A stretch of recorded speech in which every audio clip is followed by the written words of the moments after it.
Hey there, all you cool, epic, awesome fans, followers, and listeners. Welcome back welcome, if this is your first time listening, Yeah. to episode 45 of the Cool, Epic, Awesome podcast. My name is Matt, and I will be your co-host. And my name is Joe, and I'm your other co-host. And for episode 45 today, we are going to discuss 3 films, 2 of which we got to see in theaters. One pretty underwhelming, which was Ghostbusters, Frozen Empire. And then the other, which was one of our most anticipated, was And a lot of fun. Godzilla X Kong. And then the other film we'll talk about is one that you recommended, Joe, which was Oz, the Great and Powerful, directed by Sam Raimi. So we got a good mix of films today. Yeah. None really that serious. Yeah. To be honest. Actually, I didn't even realize that. Well, that it's all kind of goofy. There's like no kind of substance to any of the movies. That's all right. No, you gotta look at all sides of film. Yeah, no, I mean, we're gonna talk about. We obviously love the Godzilla X Kong. Yeah, and then aside from that, we have some various movie-related news. I don't know if there's any trailers, maybe a couple that we'll dive into later on. Yeah. And then, the top 10 that we'll do for this week, which is we're going to go through our top 10 favorite actors, which will be fun. Yeah. I think you know a couple of mine, Joe, but... Yeah. Actually, I don't know if you're going to know a lot of mine. Yeah, I honestly have no idea. I can't even, think of any of your favorites. But anyways, I guess we could start things off with Ghostbusters. So the movie Ghostbusters Frozen Empire is a follow-up to the film from a few years ago, Ghostbusters Afterlife, which was sort of a soft reboot, legacy sequel kind of thing, where it followed these new characters, but it was still connected to the original Ghostbusters. So you saw I rewatched the Ghostbusters. Well, I never saw it before, so I watched it, and honestly, it was pretty good. Like the story's actually good. Like the characters are likable. So I was like kind of interested going into this.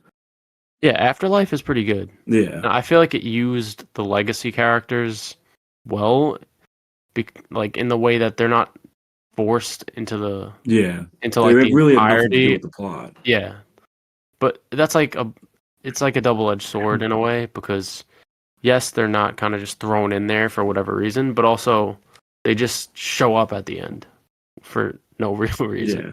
So, but yeah, in this movie, instead of them appearing in the end as a cameo in Frozen Empire, they're kind of in most of the movie. Yeah. At least a few of them. Bill Murray doesn't really have much screen time, which I was a bit disappointed in. Yeah. I don't know how you felt about that. Yeah, I feel like out of the original cast, like he has the most kind of like gravitas on screen. Like every time he's on screen, I feel like he steals the scene. Yeah, definitely. And then there was a couple other new characters introduced. We had like Kumail Nanjiani. I don't know. I think I might be mispronouncing his name, but he's a good comedic actor. I really like him in a lot of his other stuff. Yeah. In this movie, not so much. No. But yeah, we can get to like the role that he plays later. I guess I'll briefly go over the plot.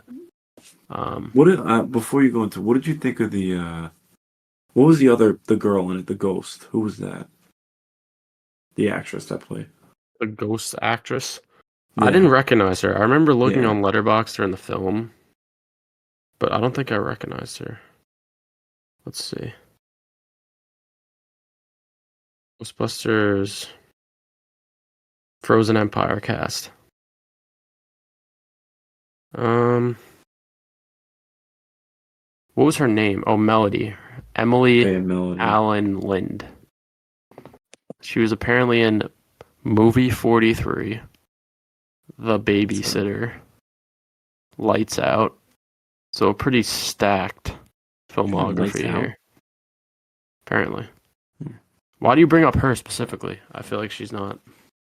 No, like I was gonna like to talk about the character. Like I thought she was pointless. Yeah. No, I have some complaints about her character, but yeah, just to in case anyone hasn't seen the movie, just to give like a brief summary. So it starts with Paul Rudd, who's basically the main character or one of the leads. He is now, I guess, the stepfather to this group of kids that we follow. There's a brother and a sister that we follow. And then they sort of their family basically starts the Ghostbusters over again, and they're kind of up and running. Yeah. The first scene of the movie is like an action set piece of them going through the city. I forgot what the name of the ghost was. I don't know, It was serpent like or something. a Like Harlem River serpent or something like that. Yeah. But yeah, so I like those scenes. It's fun. Yeah, honestly, it starts off pretty good. Like, I really like Paul Rudd. yeah, he's good in this. He's very like he plays like the dad very well, even though he's the step. You know what I mean? Yeah, I liked his arc throughout the movie, where he kind of gets to the point of being like, all right, now I actually can reprimand these kids because it is like a bit of a trope, I guess. But yeah, anyways, so they're doing their ghost busting, whatever, and then they start to realize that the vault, when they capture ghosts, they kind of put them into a vault, and it's like starting to fill up. So then the old Ghostbusters are like, oh yeah, we haven't like changed out that vault since we first started ghost busting in the 80s. So like, all right, we're kind of running out of room. So that's happening on one end, and then there's another thing that's going on at the same time, which is that there's this new artifact that appears that is Kumail Nanjiani's character. Yeah. He like brings it to, I forget what the name of the old Ghostbusters. One of the old Ghostbusters owns like a pawn like shop. It's like an antique, like oddities shop or something. So he brings him this artifact, and they mess around with the artifact, and wouldn't you know it, this insane, powerful like ghost deity thing is inside it. That thing gets released, and instantly wants to like release all the ghosts from that vault. So yeah, that's basically what ends up happening. Yeah. He pulls up, he releases all the ghosts, and then like, you know, there's a big team up at the end. They make sure that there's a shot where like all of the Ghostbusters are lined up, the old and the new, so that they can put it in the trailer and whatnot. But yeah, to me this movie felt very much like very franchisey, very much like a product of what the MCU has done to cinema.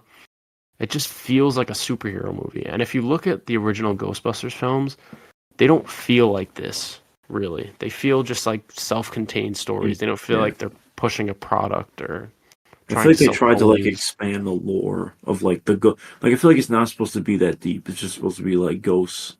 You know, like they're catching ghosts. Like it's not.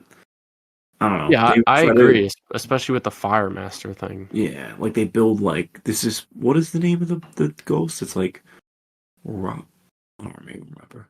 What is it called? It's like Baraka or something. Haraka or something. Wait, hold on, let me see. Oh, Karaka, isn't that it? Karaka? I think it's Karaka. Yeah. So it's like this. Oh no, Garaka. Garaka. Sorry about that. Yeah. Honestly, which I like the design. Like it looks cool. Yeah, he has a cool design. I think he's cool. I think the characters are cool. I just think the script is very weak. Really bad. Yeah. Like the way that, honestly not that bad. It's just like the way that they get from point A to point B. There's so many just like conveniences that happen. Especially with that Ghost Girl character. She was probably one of my least favorite parts of the movie. Yeah. At first, when they introduced her, and she was like a nice ghost, she was getting along with the girl, I thought they were going to sort of do this thing where it's like, wait a second, what about the ghosts that are good, that aren't harming anyone, that are nice? Is it fair to lock them away? That would have been something interesting to explore, because this ghost was nice and all this stuff, but then they don't really do anything with that. It turns out that this ghost was actually working for Garaka because she wanted, or not working for him, but she wants like to go back to the land of the living or whatever, you know. Or no, she wants to like be able to pass through and not be stuck eternally in like ghost form, so that I she don't could know. be I with thought her she wanted to parents. go like see her. No, Oh her no, you're right. family's You're all right. dead. You're Yeah, right. Yeah, you're right. so she's like, oh, the only way that we can do that is if Garaka is freed. Yeah, and it's So she ends up teaming up with him, and it's a double cross. But there's a certain elements to like what she does that just don't make sense. Like she tricks the girl into going into that lab, going into the machine, and turning herself into a ghost, so that Garaka can like take over her for a second. yeah. But how would this ghost girl know that there's a machine there that could do that? First of all, second of all, how did she just so easily convince the girl to go in it and become a ghost? Well, no, didn't the other girl knew where it was? Which other girl? Like the Phoebe. Yeah, she knows Didn't where it she tell is. her? Yeah, but like how did this ghost girl know that it was even possible for her to become a ghost for a second? Like I just don't understand how that got to that point. I don't know if I'm articulating what I mean correctly, but But I feel like she. I feel like she let's just didn't say know. the ghost girl, like what was her plan? What was her plan? To, How was she gonna free Garaka? like by I guess convincing that girl to go through that machine. But I guess Yeah, like how did she know that that machine even existed? I think it's like I thought it was implied because the Garaka is like there and he sees like he's in that orb and shit. But before he's freed, he's still like able to talk to the ghosts. So there's that scene Okay, of like I guess that's a where like fair she's point. Yeah. walking and like he put when all the ice comes and she like looks all like terrified and shit. Hmm. I thought it was implied there that that's where. I mean, I guess that I'm kind of giving the movie the benefit of the doubt. Yeah, I just feel like I don't know. I don't really complain about plot holes too much, especially Yeah, for if it's for us to have something fun as an outcome, then I don't really care about plot holes too much. yeah. But there was just so many. And I just don't No, understand the whole Fire Master thing. Like yeah, why it was was that stupid. I included? don't know. It was stupid. And I feel he's like it was obviously trying to do he's the more like comedic relief character, obviously. yeah, But then, yeah, like you said about them just going too deep into it, they're trying to explain how there was these ancient Ghostbusters that used fire and like back then yeah. and It was stuff. just, I don't know. Like And it's like just doing too much. once he learns how to become the Fire Master, he just like blows fire at Garaka. They could have just used a flamethrower. Like, why does he need to like? What makes him so special about? Is it only his powers could have stopped him? Like, I don't really understand that. I don't know. Um, I also think the villain isn't really. He should have been freed a lot earlier in the movie because Yeah, I he feel like doesn't pull up until like it's like 30 minutes left in the movie. the ending was kind of rushed, in my opinion. He I gets feel like the movie freed. was also like like super long, like way longer than it should have been. What was the It's, runtime? Honestly, it was so like I don't two even. hours and 10 minutes or something. Was it? I don't think it was that long. Or an hour 56. Either way, I mean, I feel like Oh, never around mind. 2 hours is okay. I don't But know. yeah, Because like they he. really didn't need to do all. Like they could have cut this. They could have made this plot basically like didn't have to do any of this lore stuff. They could have just said, "Oh, this ghost just like pulls up from." So they don't even have to explain. They could just say like, "This ghost has got awoken from." I don't know. They could have said like it was the climate because like climate change or something because it's a cold one. I don't know. They could have Mhm. made it like such an easy explanation, and they cut like all that bullshit lore explaining. Like it's probably what 20 minutes, a half hour of the movie. Yeah, and also cut out that girl Yeah, who that girl can was. be completely cut out. The Fire Master dude could be cut out. They could just say like, oh, I don't know. Yeah, and I also feel like They could figure something there out. wasn't enough ghost busting in the movie. Yeah, no, it's the opening scene, and then like the rest of the movie is like them getting Garaka out, and Yeah, then and then the Garaka's girl. out. They have to have like a reason to sideline the girl. They're like, oh, she's too young. Also, Yeah, like it doesn't make sense that the mayor doesn't want the Ghostbusters. Like, how does he is justify that like an not? ongoing thing in the other movies too? I don't remember. I think it is. I think it because I haven't seen the originals in a while, But I remember the first two. I feel like there was an issue with like either the police or the mayor not wanting the Ghostbusters to be a thing. I guess because of like the damage they cause and shit. Yeah, but I just don't understand. Like, what Yeah, I know. Like is that why? guy? Is he that stupid? Like, what's the alternative? There's this giant ghost snake barracuda thing flying around the city. How else is he gonna stop it? Is he just like, Yeah, oh yeah, that's fine? Like that. I don't understand how he's like, oh, the Ghostbusters caused all this damage. Like, it's literally a flying barracuda ghost no, flying I know. around. Like, it doesn't make any sense. It's just an excuse to sideline the girl so that she can have that arc with Yeah, the ghost girl. but yeah. So it's Did you just, have a in my opinion, lazy writing. yeah. Did you have a favorite scene? Um, Honestly, I was thinking about this before too, because I knew I was gonna have to pick a favorite scene, but nothing really shoots out to me exactly. I did like I a guess lot of one the big one. comedic moments with Paul Rudd's character, especially. Yeah, But honestly, I think that opening scene worked really well for me. That was probably my favorite. Just them setting just up the yeah. scene, like the dynamic of the family, and it's a It good almost action felt scene. like Fantastic Four esque. Yeah, it's like a family of Yeah, heroes kind of thing. But yeah, just the way that the movie starts with that action and them chasing the ghost around, yeah. and I thought it was yeah. When the movie opens up, I was like, oh, this is gonna be. I was like, all right, I'm down for it. Like, it's gonna be like about them as like a family and like their problems, because that's kind of like a different dynamic than like the original Ghostbusters, because they're kind of all just like friends. yeah, So I feel like I it would be it'd be interesting. Like it, it but still was a fun movie. I thought it was funny. I thought that when they did yeah, have action, it worked. It was enjoyable. I wasn't ever thinking, when is this going to end? yeah, I feel like I'm shitting on the movie, but I did think it was. I basically think it was the definition of just mid. mid, yeah. Like it was just completely mid. Um, The first one definitely felt like more of a story. yeah, it felt like they actually cared for Yeah, reasons and besides there's not even like that much like ghost busting actually in the movie, but it's still good because the story's good. yeah. But of course, it just feels like such a product. Like they Yeah, give the Ghostbusters new outfits that are red. Why? yeah, To sell Funko Pops? Like it just felt like a complete product. yeah, But that just brings me back. Like I'm a big MCU shill, but it's just like I feel yeah. like the MCU has done irreversible That's damage. different though. The MCU is based off of comic books, which are like always have like what they're based on naturally crosses over, and like like they make comic books and they make spin-offs of comic books and sequels to like it's just naturally what's going to happen with movies. But Yeah, Ghostbusters is this different. It's just supposed to be this like it's supposed to be a comedy, like, and it's hard. It's not. It shouldn't be like world building.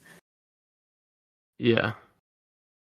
I don't know. Did you have a favorite scene though? I don't know if you said one. I mean, like the opening scene was good. I guess when Garaka gets his horns is kind of cool. Yeah, I But like that as well. yeah, I really like his design. yeah, no, yeah, I the think the design's really CG for cool. him looked cool too. Yeah, Like even his face, the horns were really the cool. I horns liked really how his cool. Yeah, his nails looked. yeah. I like how he could freeze like the whatever like they're shooting at them. Like he just like freeze Yeah, it. I thought that was cool. yeah, that was cool. Another just to get into another plot hole that I had. So towards the end of the movie, when they're trying to figure out how to stop Karaka, the young girl Phoebe, she realizes like, oh, if we switch the material in our packs to like zinc or copper or whatever material it It was was. like a sacred metal or something. It wasn't sacred. It was just like a normal metal because she cut out the fire pole to put it into her.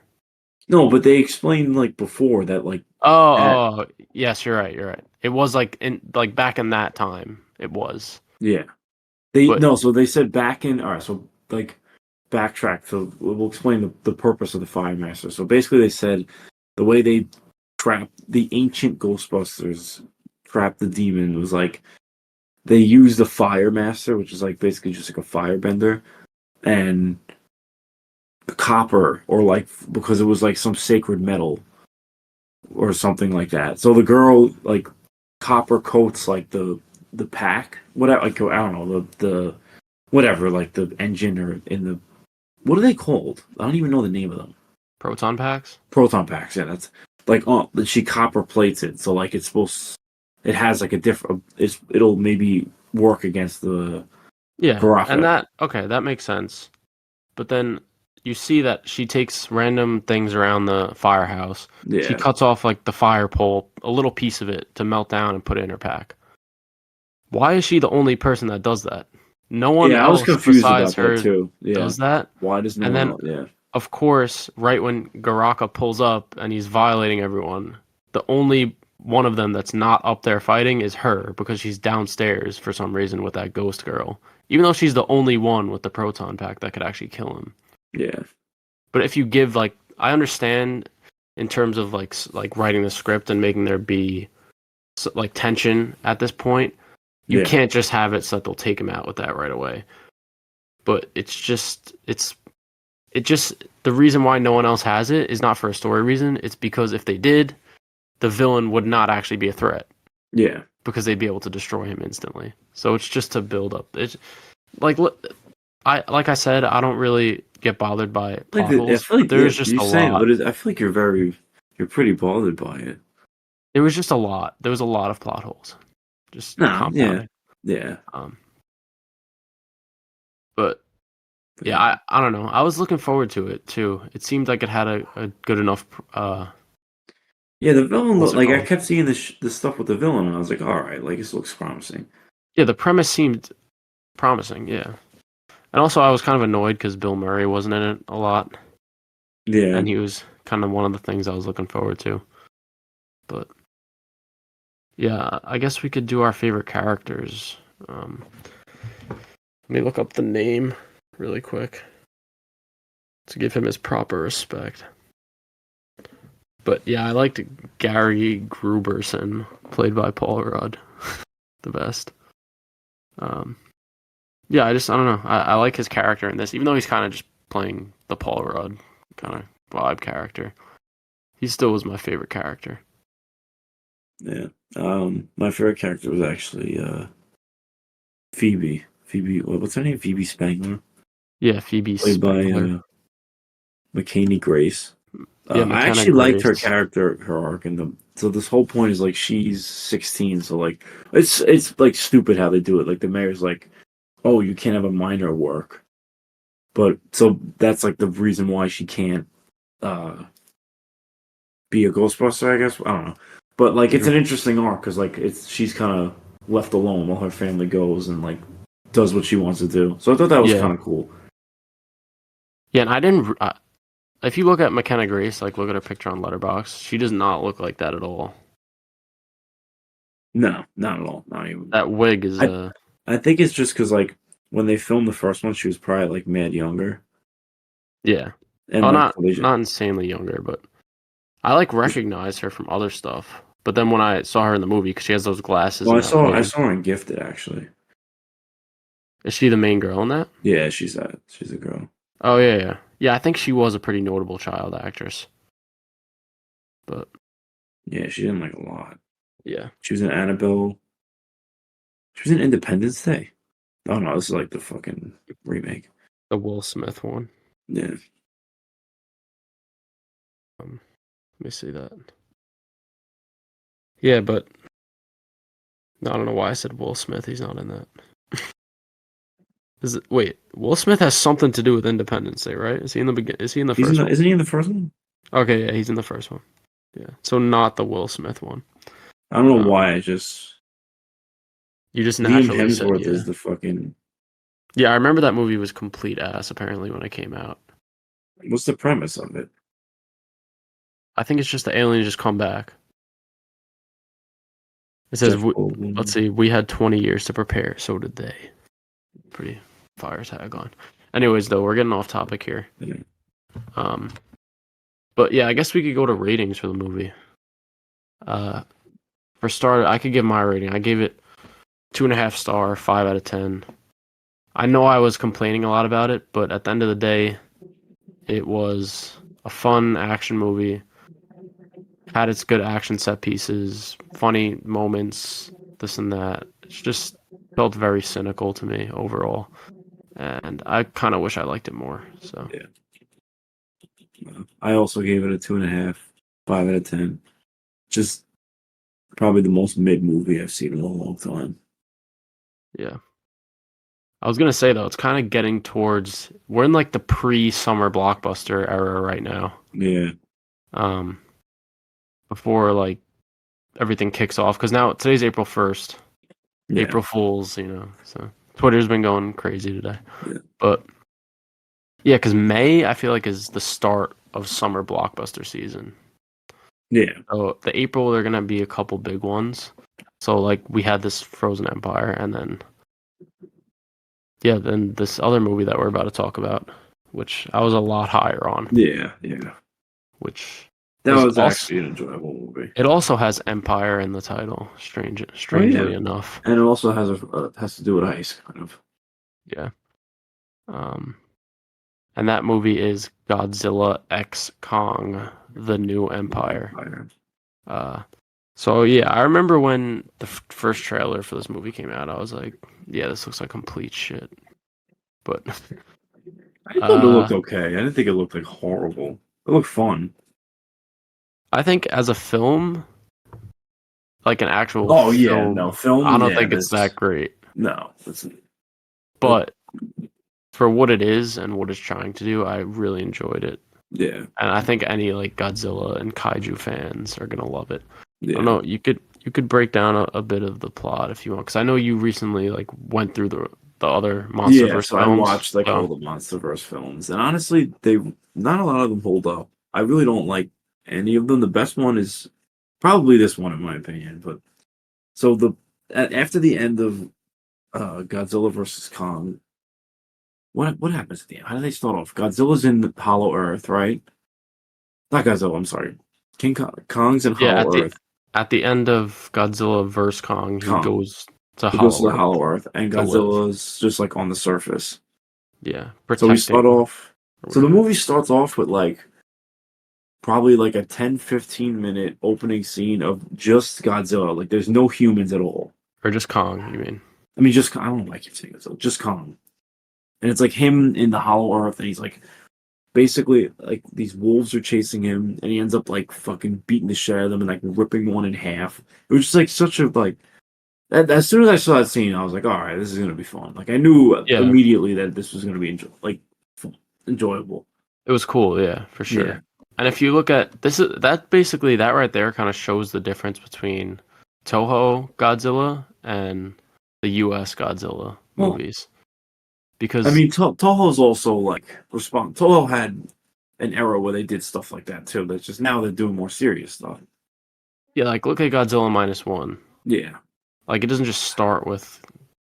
Actually, no, it kind of does actually. yeah. But It starts with he's like smaller Godzilla. It's like I'm not yeah, at camp. but those movies are just completely different. Like this Yeah, just it's starts with totally different. Yeah, great action, like Kong running around ripping these monsters in half, like. yeah. And that was actually one of my complaints about the movie was I didn't really love the Hollow Earth scenes in general, just because I felt like a cool thing about the kaiju is just their scale and like seeing how huge they are and how they tower over buildings and tower over people.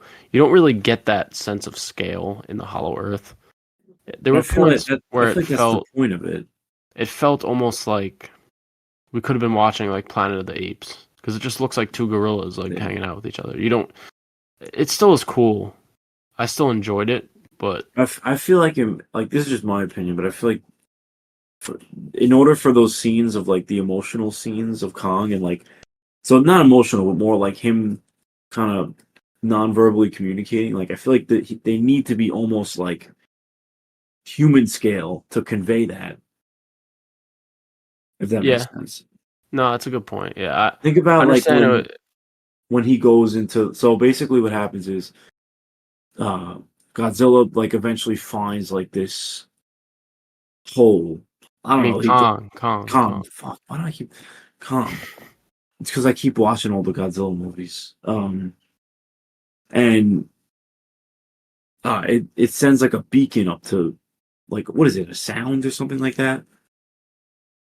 When does he find a hole? That's in the opening scene. Remember the wolves fall into the hole. Oh, Does that send a beacon to the surface though? But that's where it's coming from. Like that's where the sound originates from.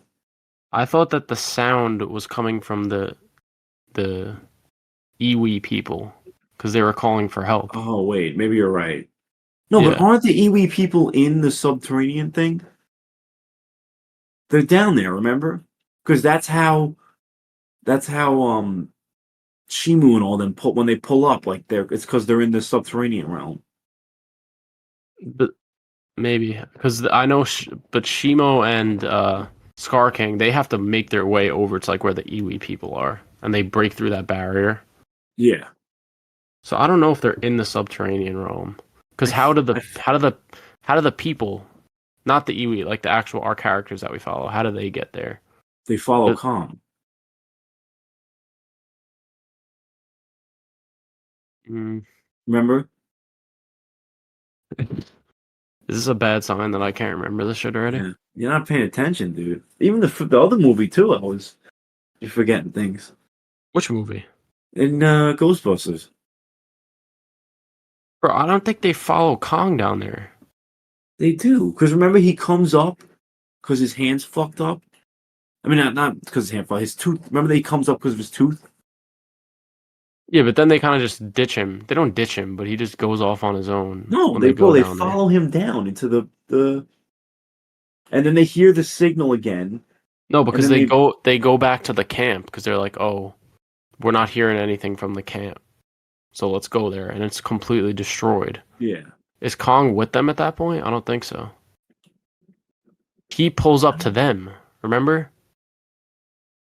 Now He I'm confused. I feel like Yeah. can we Now look you're it up? talking Like shit to me, bro. No, this is what happens. They pull up to the camp.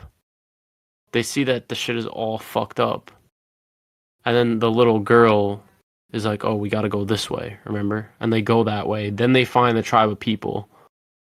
Then all of a sudden, while they're chilling there, Kong and Baby Kong break through the barrier, pull up on them, and then Kong passes out, and then they give him the hand. And remember, he's like, oh, so yeah, "Is because that a baby Kong?" his or whatever. minions follow them. That's how they get up there. Okay. Yeah, I was paying attention to the shit, bro. Come on. But, anyways, uh, Why do I don't know why I'm so confused on that. I don't know. I mean, honestly, though, that like all that is just irrelevant. Like Yeah, like how it he gets yeah, there, just it doesn't really really doesn't. matter. It Yeah. doesn't matter. Um, yeah, but in the Hollow Earth, there were a couple cool scenes. I especially liked when Kong first pulls up to Scar King's lair. Yeah.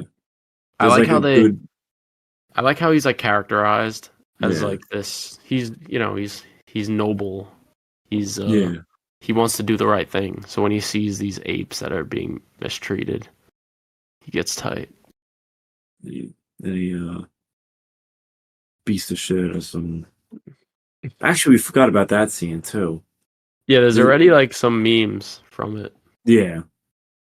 Also, The the one, movie did fantastic. It opened with like 200 million. yeah, one of the biggest openings of the year. I think it's Yeah, the biggest opening for the it is. I MonsterVerse. think it is, and then I think it's the big. I think it just topped Dune for like the biggest opening in worldwide.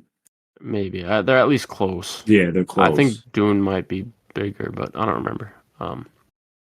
Yeah, so But there's some meme scenes. So basically, when Kong is down there and he first finds like the subterranean realm or whatever, he gets ran into by like a pack of gorillas, and one of them is a baby. He's like a kid. yeah, His name is Suko. And the first scene, I guess Suko is this kid in this society that he lives where Scar King is the ruler. He doesn't basically know what being kind is for no reason. yeah, So when Kong offers his hand to Suko, he just bites it instantly. And then there's like this fight scene that starts. And at one point he picks up Suko and uses him as a weapon, just starts beating the shit out of the other apes. I actually started laughing in the theater. yeah. It was funny. That was genuinely very funny. Yeah, I like the stupid humor, and also when the ape's running away, Kong just like perfectly throws a rock, just yeah. knocks him. There's But also that's the vibe like I like with these like it doesn't take itself too seriously. Like it's no, I agree. I like the goofy stuff as well. yeah. There was a lot of plot holes in this also, like the more you think about the plot. Yeah.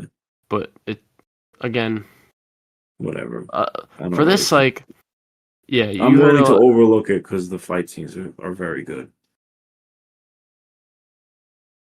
Excuse me, sorry, just taking a sip of water. But yeah, I talked about it in my letterbox review a little bit. But like, you've heard of like the rule of cool when it comes to screenwriting, or Well, it's basically like when someone's writing a screenplay, if something is cool enough, it doesn't matter how they got to that right. point. Because if it's cool enough to warrant it happening, then the writing doesn't even have to be that The good. And audience I will think justify it. and I think that definitely applies here. Yeah. Because Like I some didn't of this really like the thing that was the most glaring to me was like how the Beast Glove just like magically just like teleports to like I actually have no idea how they got because they say that this glove is in the containment like building in that camp that was destroyed by Scar King. So like you look at the camp like decimated, there's like nothing there.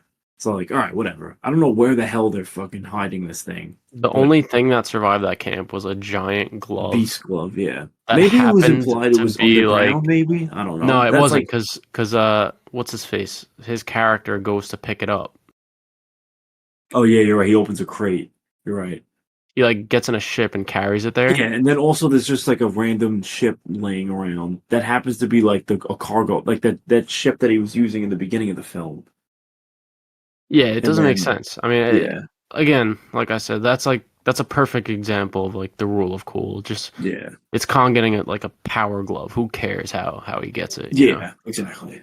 But yeah, it is kind of funny just to think of how little sense that makes because they're talking about oh yeah, where the government took some pieces from Mechagodzilla and are repurposing them to create augmentations for Kong in case like he's not strong enough or whatever.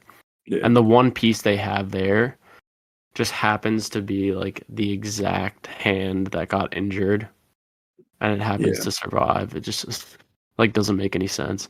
I thought But that like when they showed it in the trailers, I thought they were gonna like build it like I thought he was gonna get his ass kicked by Skark and he's gonna come back up and then like they were yeah, gonna build it for him. That's because what I thought. that would have made sense. It would have Yeah, been like, all right, they saw his hand is injured, so let's make him a new hand. and Not honestly could have done that. yeah, I don't not know like what like not like oh we just happen to have this exact hand augment for the yeah. exact hand that got hurt. But like I said, that I don't really This is care. all irrelevant. It doesn't really matter. Yeah, him getting a power glove was sick. Yeah. Um, I don't know if you saw this, but I saw some people on Twitter talking about this.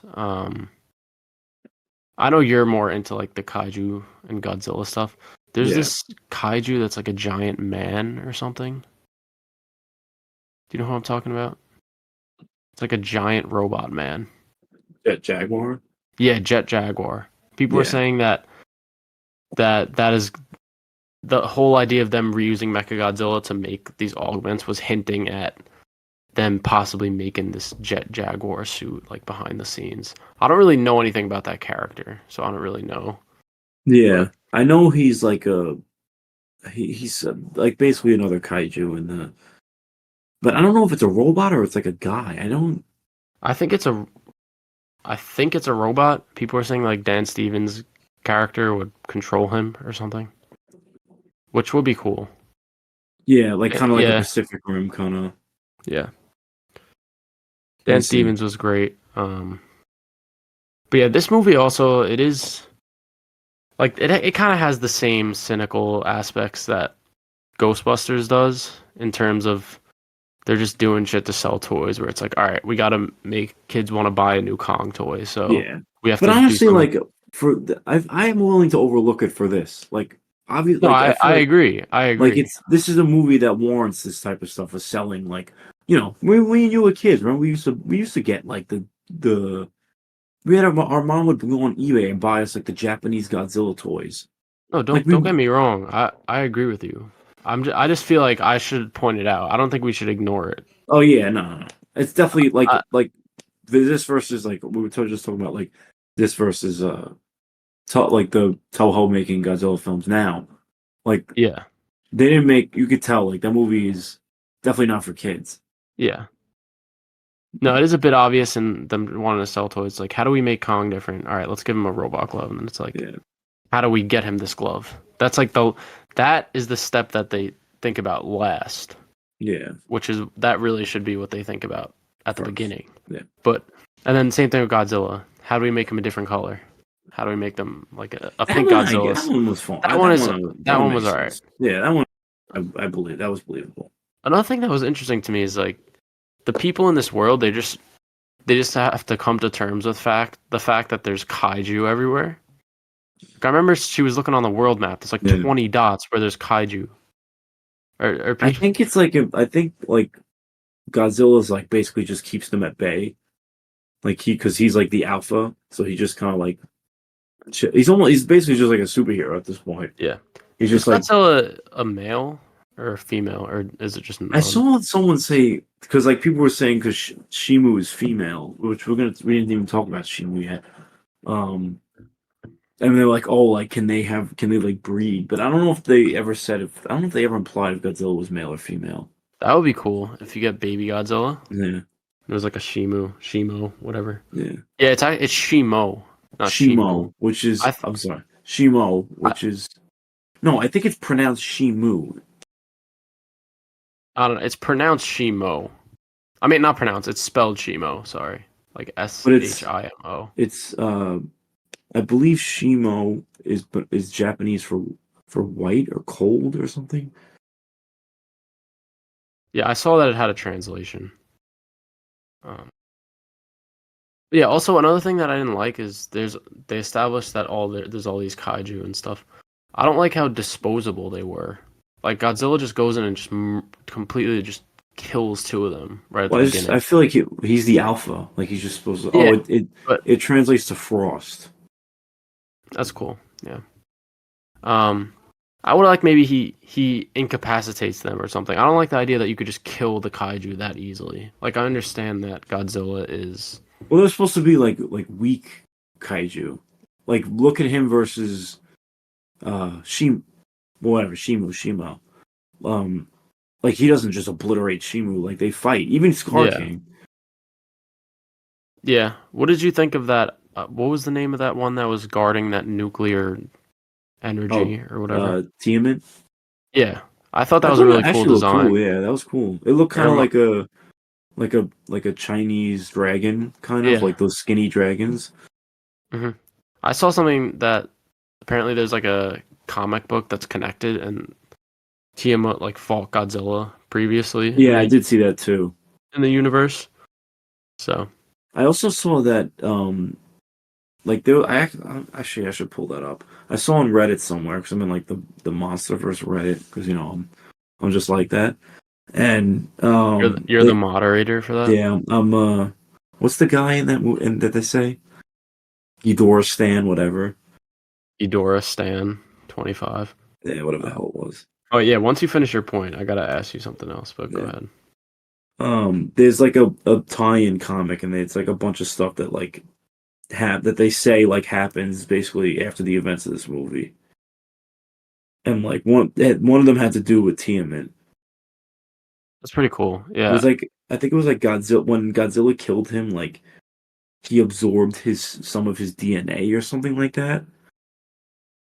That's why he turned pink, or I don't know if that's why, but I think it's just maybe that's going to set up something in the future. Like maybe I don't know. Yeah. Well, yeah, no, I was gonna this thing. What were you saying? I was gonna because when you brought up that, I thought you were referring to yourself as like Brian Tyree Henry's character. Oh, because he is the he had like the podcast about monsters and shit, and like he's a nerd and everything. What did you think of his performance? Because he's a great actor, but I think he plays the role well. Like maybe I don't like him in that role. I think he has way more acting chops than he's shown in this movie. But yeah, he plays the character well. Like he sells the conspiracy nerdy kind of. You know what I mean? It didn't feel right to me that he was just like a dumb comic relief character. Yeah, but But if you would have not known that he had like is such a talented actor, would you say he was like a bad character or like a bad performance? no, no, I don't Yeah, think so. that's I kind would of say, how I look at it. yeah, I didn't like his character that much. He was just annoying to me. I get that he's just I found him more tolerable in this than in Godzilla X versus Kong. yeah. I want to rewatch Godzilla vs Kong Yeah, because thinking back, I feel like I might prefer that one. I I think think I I prefer this one a little more, and the reason why is well we didn't even fully explain like the plot of what happens. Like no, you could get into it. so basically, all right. So after that scene of like Kong beat up apes, he makes Suko to where like they're from. So he takes him to Scar King's lair, and like Scar King basically, like he just kind of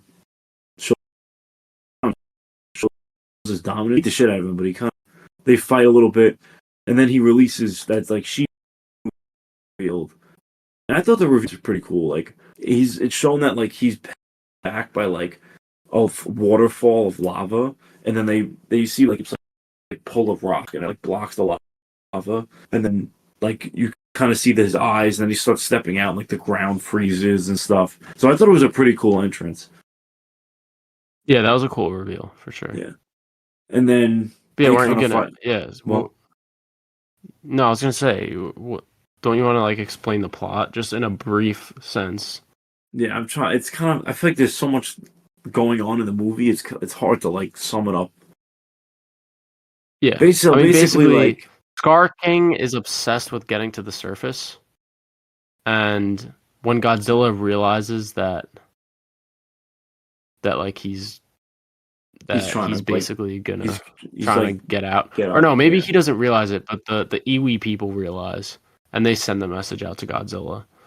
He's basically preparing, getting powerful as fuck. That's why he kills Tiamat and like yeah. steals all the energy.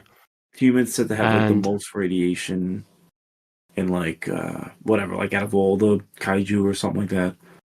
yeah, but I think it was implied that, or not implied, but when there's that scene where um the main girl is in that cave and she's looking at those paintings on the wall and it's like showing Scar King's backstory.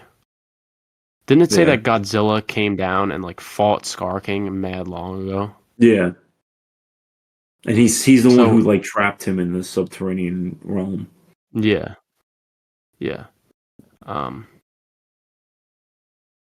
so they have that history, I Yeah, guess. they have like an established history, which is kind of I cool. I like that.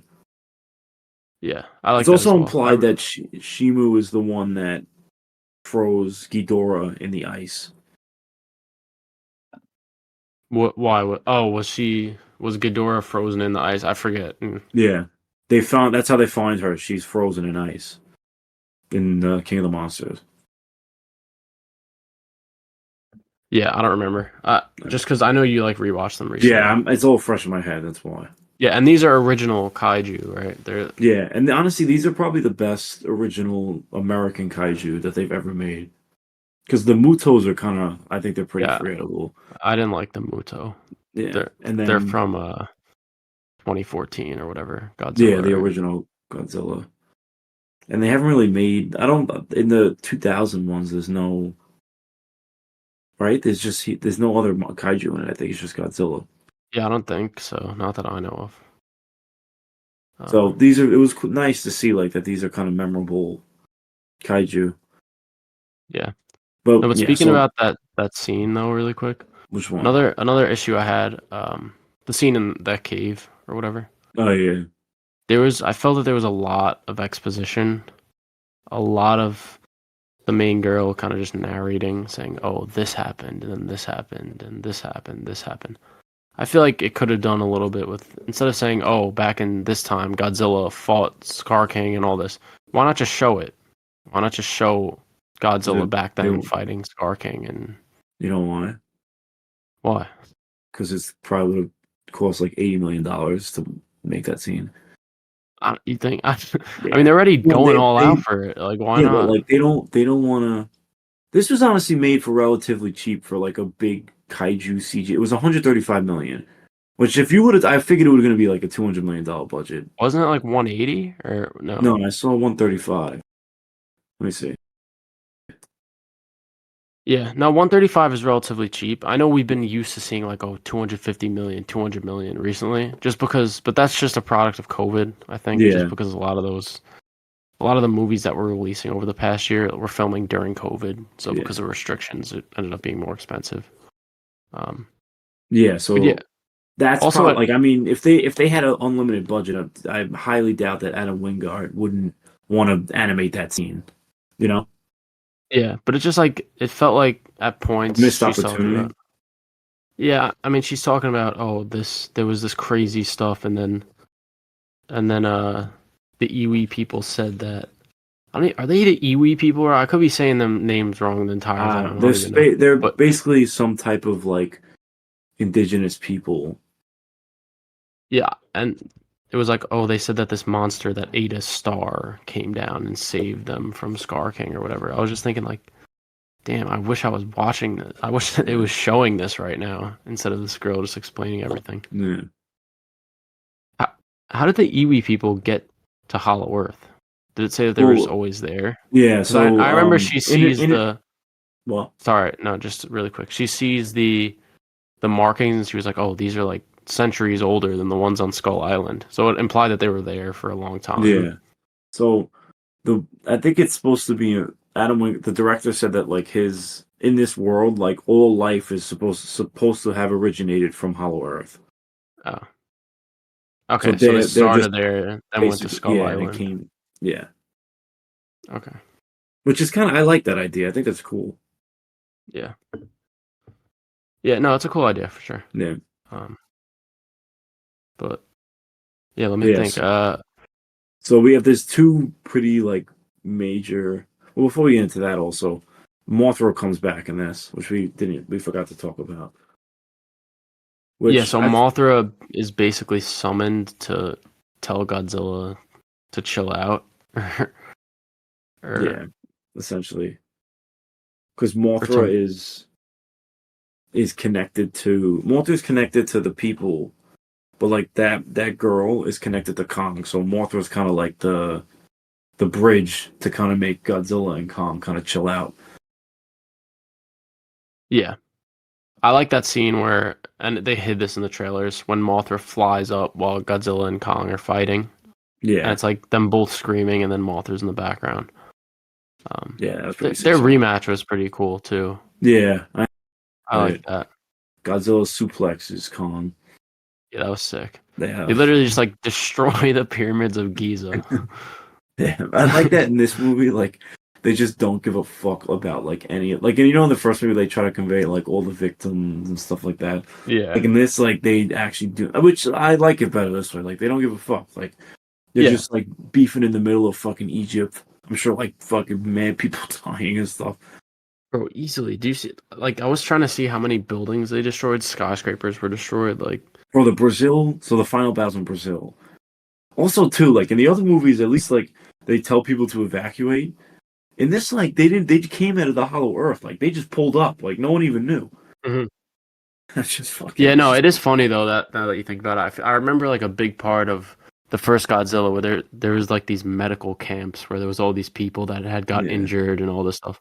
They just like don't give a fuck in this at all. but that Which yeah, no, I not don't. to I'm not. That's critique not a it. complaint. That's It's a not a compliment complaint. more. Yeah, I'm just saying it is kind of funny. Yeah,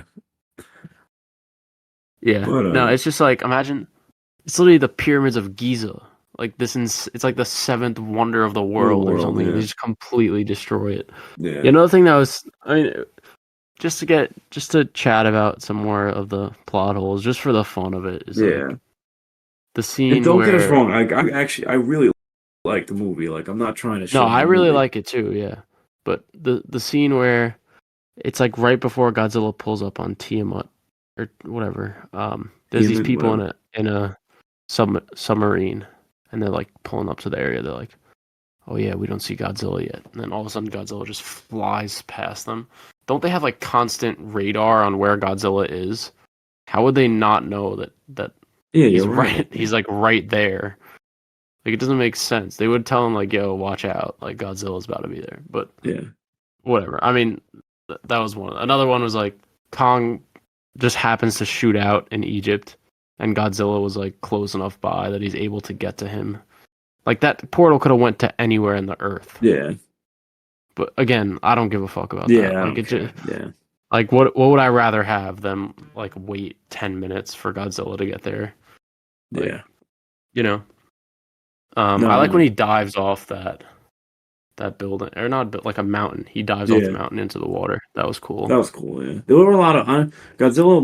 We saw he only had 10 minutes of screen time in the movie, but the scenes he were in, like he honestly was sick. Like he felt like a just like a beast. He was just Yeah. actually just obliterate everybody, like the military, like all these other kaiju. Even the scenes when he's with like when he goes down to fight with Kong, like he's just like a menace. Yeah. Yeah, one of my favorite scenes. I do really like the final battle in Brazil, but I Yeah. think my favorite scene is probably that first meeting with all four of them in Hollow Earth when like Oh, with Kong the is anti gravity. yeah, it's like Kong's riding on Godzilla and then Scar King's He's riding riding on on Shimu. yeah, and they just jump at each other and punch each other at the same Yeah. time. That was really cool. That That was like shot is just sick. this Yeah. yeah, that's just like the stupid fun that I'm looking for in these Yeah. movies. Um yeah, that was awesome. And then like yeah, anti-gravity goes off, so they're flying through the air, fighting each other. Yeah.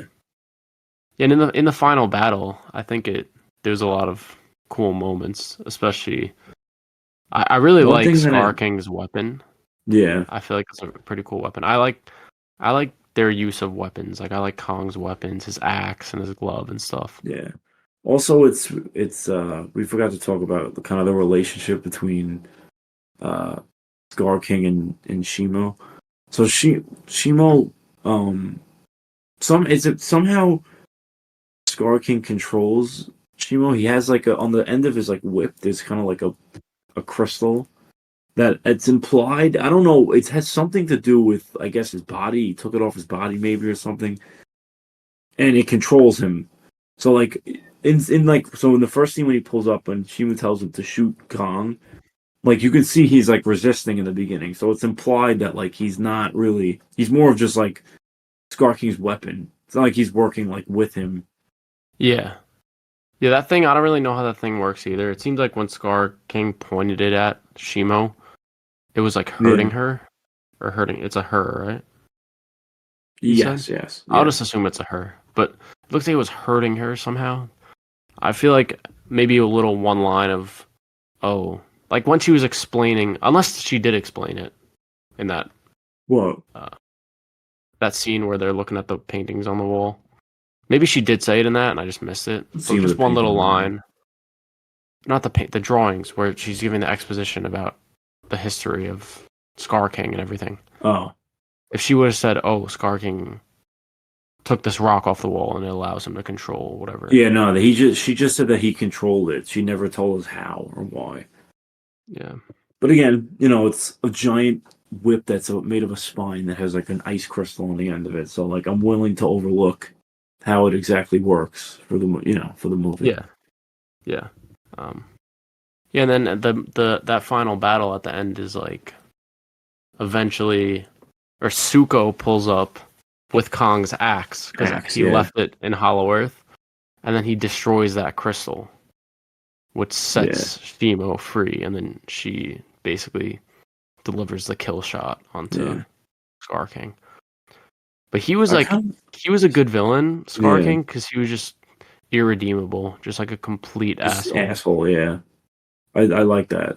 I feel like Yeah, they haven't really had actually yeah, I mean I guess the other ones have, but this one he just really felt like such a menace, like compared to all the other villains. yeah. When he kicks like Suko was so Yeah. one of the apes was protecting Suko, and he just kicks them into the lava. They Yeah. burn I think it's alive. supposed to be his mom. Maybe I saw people on Twitter saying that Scar King was like sexually assaulting the apes. Yeah. I don't. Where It's did they get implied. that from? I don't know It's if how is that implied. implied. I Because don't. he's basically so when he's in his lair, he's surrounded by a room of like apes, female apes with like baby children, and like when he gets Oh up, yeah. like he steps and like he throws the food, and they all get like terrified. So it's kind of just like implied because Well, I apes have guess like a society. So like this is like something like this like happens in the wild with apes. so. Then it's implied that Scar King is like Zuko's dad. I guess Yeah, I guess. because he's I don't think so because he has different fur than any of the other apes. His fur is orange, and all the other fur is like white and like brownish, like I even think the smaller apes. no, I think I remember like that scene that you were talking about where all the mothers are around Scar King and they're all holding like the baby apes. I think they were Yeah. all orange. I'm pretty Oh, sure. really? Because Oh, yeah, maybe I then. remember. So I guess that I might be guess yeah. his. Then he probably is his father then. Yeah. No, one thing that I mentioned too, which was actually interesting the other day, was when this movie first got announced, like years ago, that they were making. It got announced at the same time. They're like, all right, we're doing Godzilla vs. Kong sequel, and we're doing Monarch. We're doing a TV show. They got it announced Yeah. around the same time. I remember the working title for the movie was Son of Kong. So I think this was Yeah. originally a Kong standalone, I saw that too online, and but then Warner then Brothers kind of forced him to put Godzilla in it. yeah, which is why I think Godzilla it doesn't feel like his movie really at all. Like Yeah. it's Godzilla X Kong, but it's really a Kong movie. Probably originally, if I'd have to put my money on it, it was probably just Scar King and Kong and then Zuko. And then Yeah. there was probably no Shimu and there was no Godzilla. Maybe Shimu was planned for like another movie, like with Godzilla in the future. Like, Hmm. honestly, that would have been kind of cool. They could have done like this, and then maybe they could have done a movie. You know what? That would be sick. They did a movie like a prequel, and they show like Godzilla fighting Scar King in the past. Yeah. That's why I wanted to see that in the throwback Yeah. scene. I But mean, now that this is doing like doing really well, obviously. I mean, it's not being critically acclaimed, but like it's making ridiculous money right now. So yeah. a sequel is pretty much inevitable. So where do you think they go next? Because where the movie leaves off, it's Kong is the basically ruler.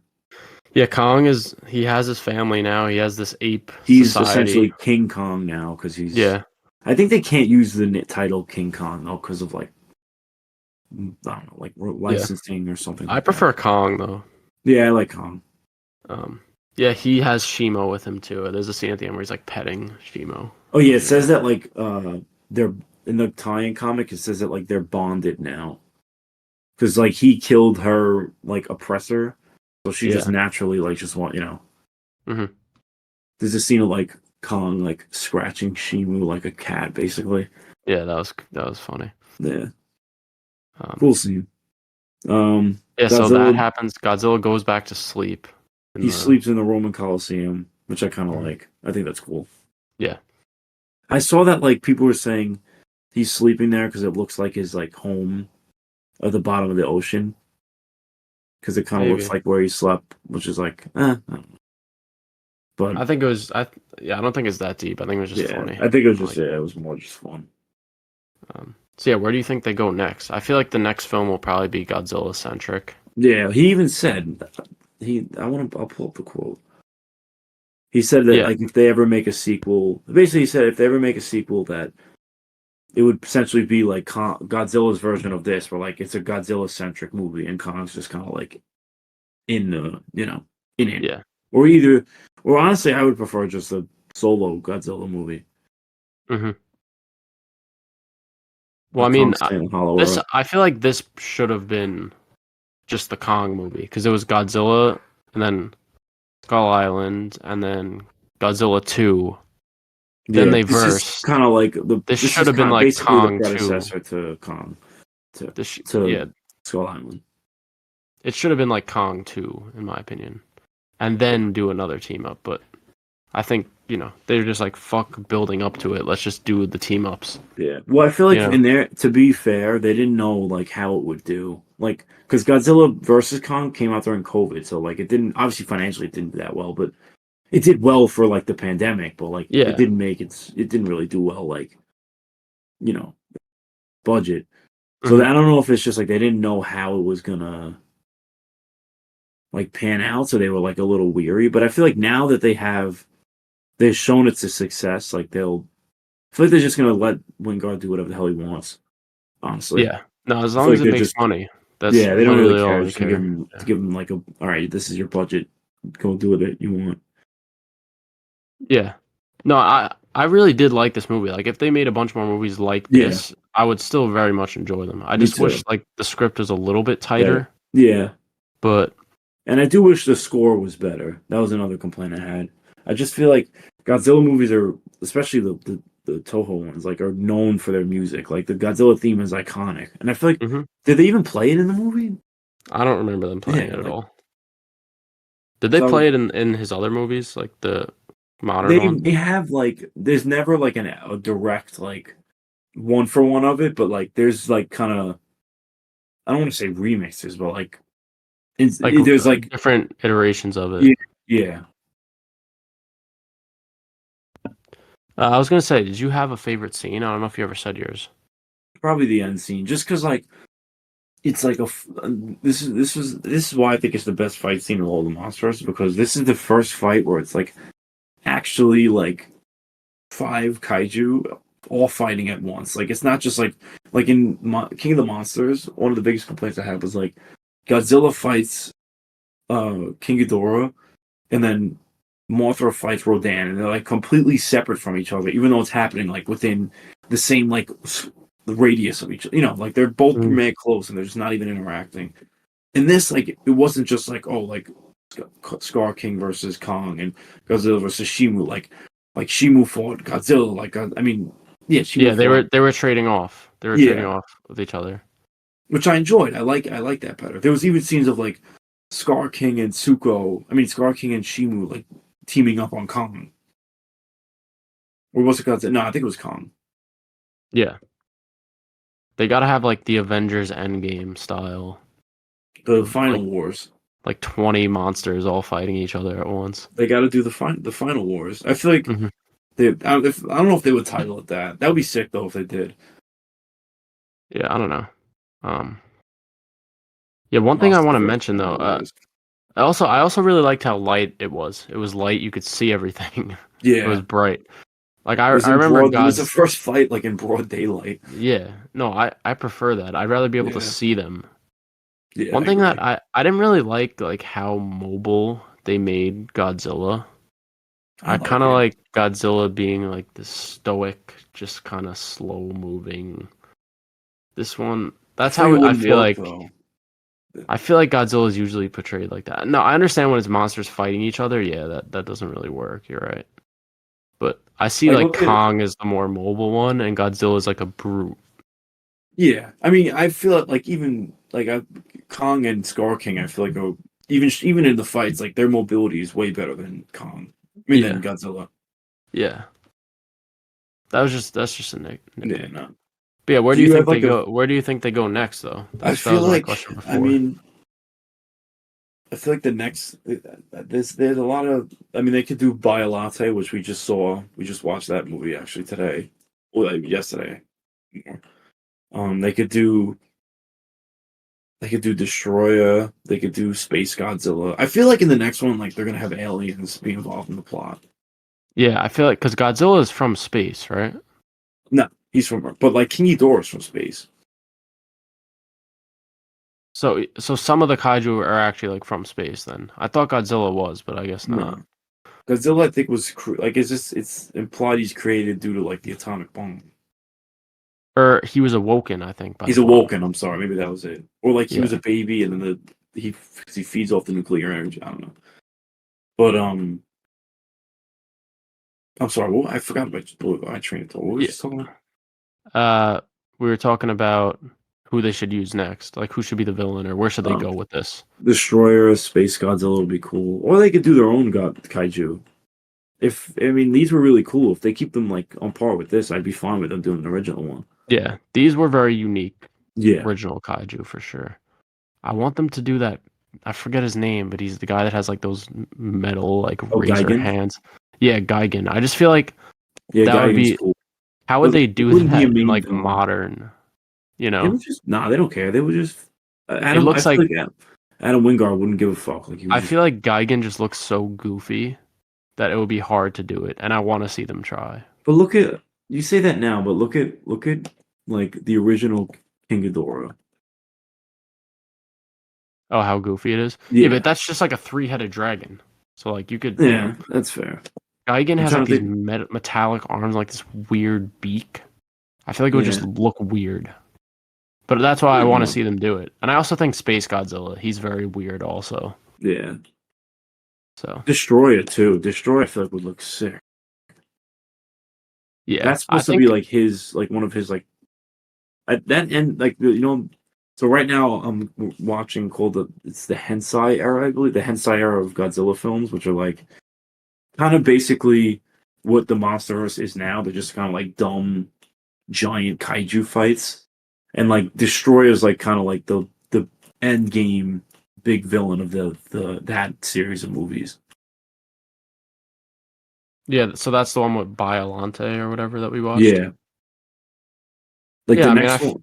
I Well, feel like that's what does well and that's what I like too. Not yeah. to say like I loved -1, but Oh yeah, no, -1 is probably my favorite Godzilla movie ever. yeah. But I still enjoy these. Like I love these. Hmm. I saw the best way to put it is like -1 is like a steak, and then this shit is like eating a Big Mac. Like it's they're both equally good. It's just different. Yeah.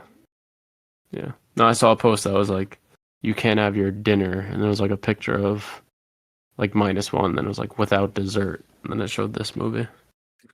We didn't talk about the funniest meme from this, which is when Oh Godzilla yeah, like that ape starts yapping in Godzilla's face, then he just punches him and knocks him out instantly. that was Do you mad think they funny. like put shit like that in the movie on purpose to get memed? Yeah, 100%. That was mad funny. Like if you go on Yeah, Twitter, there's everyone's putting in their own audio for it and stuff. Um, there's so many memeable scenes in this movie, but yeah, like not that it's bad. Like it's just in a good way. yeah, like genuinely funny stuff. Yeah, Um, yeah, I guess before we give ratings, just for favorite character, it's, I the really like. obvious. I mean, I like Kong. Yeah, He's the Kong. obvious choice, but Scar King I is cool though too. that's what I was gonna say. I think Scar King overall, I think he just works very well as a Yeah, villain, and he was like the biggest, yeah, the best thing about this movie, in my opinion. yeah. I'm kind of tight that he gets killed off. Does he though? I mean, he gets like Yeah. frozen and then Oh, he's shattered, shattered into a million pieces. but it didn't. I don't know if it like showed. It didn't show his body or anything. I saw like pieces of like Yeah, ice flying, so I It looked just like yeah, it looked it's like implied pieces of he's him. Yeah. yeah. The way he's killed is kind of cool. Hmm. Godzilla basically grabs him and holds him up, and Shimu freezes him, and then Or Godzilla doesn't just Kong hold him up or no? I'm sorry, Kong. Kong Oh, holds him up, and Shimu freezes him, and then he just slams him on the ground. yeah. I like when they make Kong just be like like he's like literally fights like an ape. Like at the end of like Godzilla versus Kong when he rips off Mechagodzilla's head, Hmm. he's just throwing it around. Yeah. No, Yeah, I'm excited to see where they go next. I didn't yeah. watch Monarch fully. I watched like 6 or 7 episodes. Oh, I didn't know you watched that. Is it good? Yeah. I liked it, but it started to drag towards the middle. Yeah, And it really is just like a human centric plot. I mean, excuse me, kaiju do appear like but throughout it, it's but limited though, right? yeah. I mean, Dad said that he like Kong shows up at one point. So I know Godzilla's like in the beginning, like one of the main characters of the show. Yeah, Uh, she's like a victim of the Godzilla attacks. Like she was on the bridge during the first but yeah. Godzilla Didn't you movie. say like she's on? There's a scene with a school bus on Yeah, on she was like on the school bus yeah, and survived. So she's like living with that and stuff. It's interesting, but yeah. it's like a different vibe in this movie No, for yeah. sure. But all right, yeah, I guess we could get to ratings. I don't know if we're leaving anything important out about the film. Mm, I Oh, don't. wait, there was something funny also. Did you see the egregious Volkswagen Oh yeah, product placement. product Yeah. placement? Yeah, that was pretty bad. I Oh remember seeing yeah. that in the theater and I was like, bruh. But, that was like their only product placement in the movie, so Yeah. They They just said definitely. fuck it. They were just gonna do one shot. It was just like it was so stupid. Like the car is parked at a perfect angle with like no other Honestly, cars around it in the grass, and it just like cuts to that I don't instantly. mind them doing one like ridiculous shot like that, and then having like 4 or 5 different products all over the movie. Because I feel like Yeah. anytime I recognize a brand in a movie, like I just feel like it's all like just product placement. hmm Yeah, like in Transformers when Stanley Tucci uses Transformium to turn into a Beats pill, Yeah, like something like that. That's like the level that this Volkswagen thing was. But yeah, yeah. yeah, no, I just thought that was funny. But anyways, yeah, to rate it, yeah, you could go first for your rating. I gave it a 3.5, so 7 out of 10. I still really did like it, but it's just like a paper thin plot. But it's overlookable. Yeah, I'm in the same boat. I gave it 3.5 stars, 7 out of 10. If it didn't have that awesome action and like the really cool kaiju designs Yeah, and kaiju fights, it would definitely be lower. But I feel like I can't comfortably give this anything more than a 7, just because those factors in it are there, you know. yeah, So, I agree. but yeah, it was still a very fun movie, and I'm looking forward to see what they do next. Yeah, well, This this it honestly, like, if we think about cinematic universes, this is probably the most successful besides the MCU. yeah, Like, what unless else is there? DCEU, I feel like, no, is definitely not as this already made successful. probably more money than DCU. Like It's 2 overall, it's made billion 2 billion. Yeah. overall. Yeah. I mean, I don't know if you want to count like Star Wars. I guess, Well, yeah. I mean, I guess Star Wars. I don't know.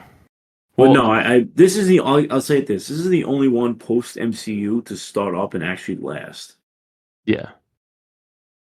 The Dark Like, Universe. yeah, the Dark Universe. I actually was like, that was interested in that. Like, I thought that could have been a cool concept, like have all these monsters, but like, I just don't know how it would have worked as a plot. Yeah.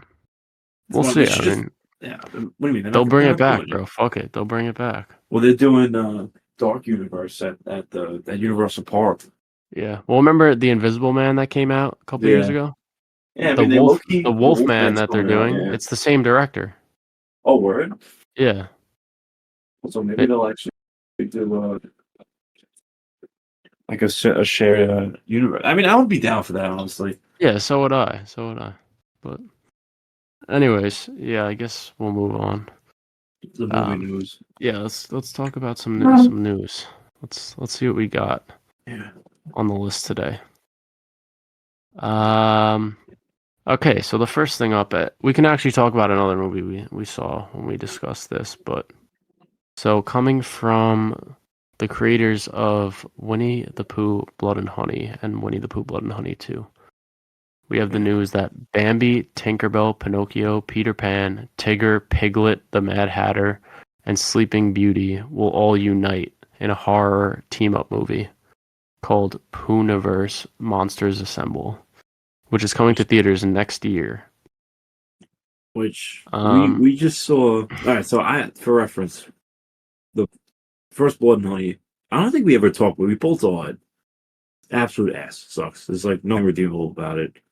But it's also made for like $50,000. So like, yeah, it was my whatever. least favorite movie Yeah, me of too. Of of last last year. year.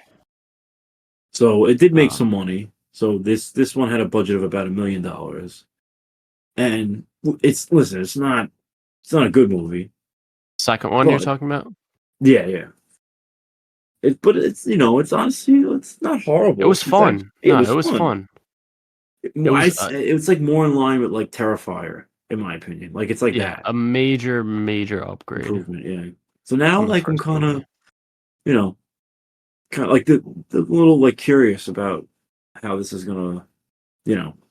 Well, I feel like it's interesting because normally these type of directors that do like shit like this, they always like shit on the MCU. You know what I mean? Yeah, Like they're always like, I hate comic book. You know what I mean? So or like, they're more of like I hate the big yeah, corporations like Disney and stuff. they're like the complete opposite. Like they're just like, fuck it. Like we're just gonna do like our own shared. What I think Yeah, it's called. Like what did they say? The fairy. There's like a name for it. it's like The Twisted Fairy Tale Twisted Universe or Fairy Tale something. universe. Yeah. Yeah. Oh yeah, Um. which I feel like we got to talk about this. When we went to go see Blood 22, the directors had like a little like Q&A, not Q&A. It was like an a intro. just talking about like their plans for like the universe and stuff. So the next movie they're releasing is like a Bambi horror movie. So the director comes on. He's like, yeah, like if you guys love like Alien, Jurassic Park, Malignant. What else did he say? Yeah, he was like, he basically named like the best horror movies of all time. He's like, if you like Alien, Jaws, Hereditary, I don't know, like he just went on to name like 5 of the greatest horror movies of Yeah. all time, and he's like, then Bambi: The Reckoning is gonna be for you. We actually started like crying, laughing in the theater. I actually couldn't stop laughing. It was like so ridiculous to the point where you would think it's parody, but he was completely serious. Yeah, which is actually insane.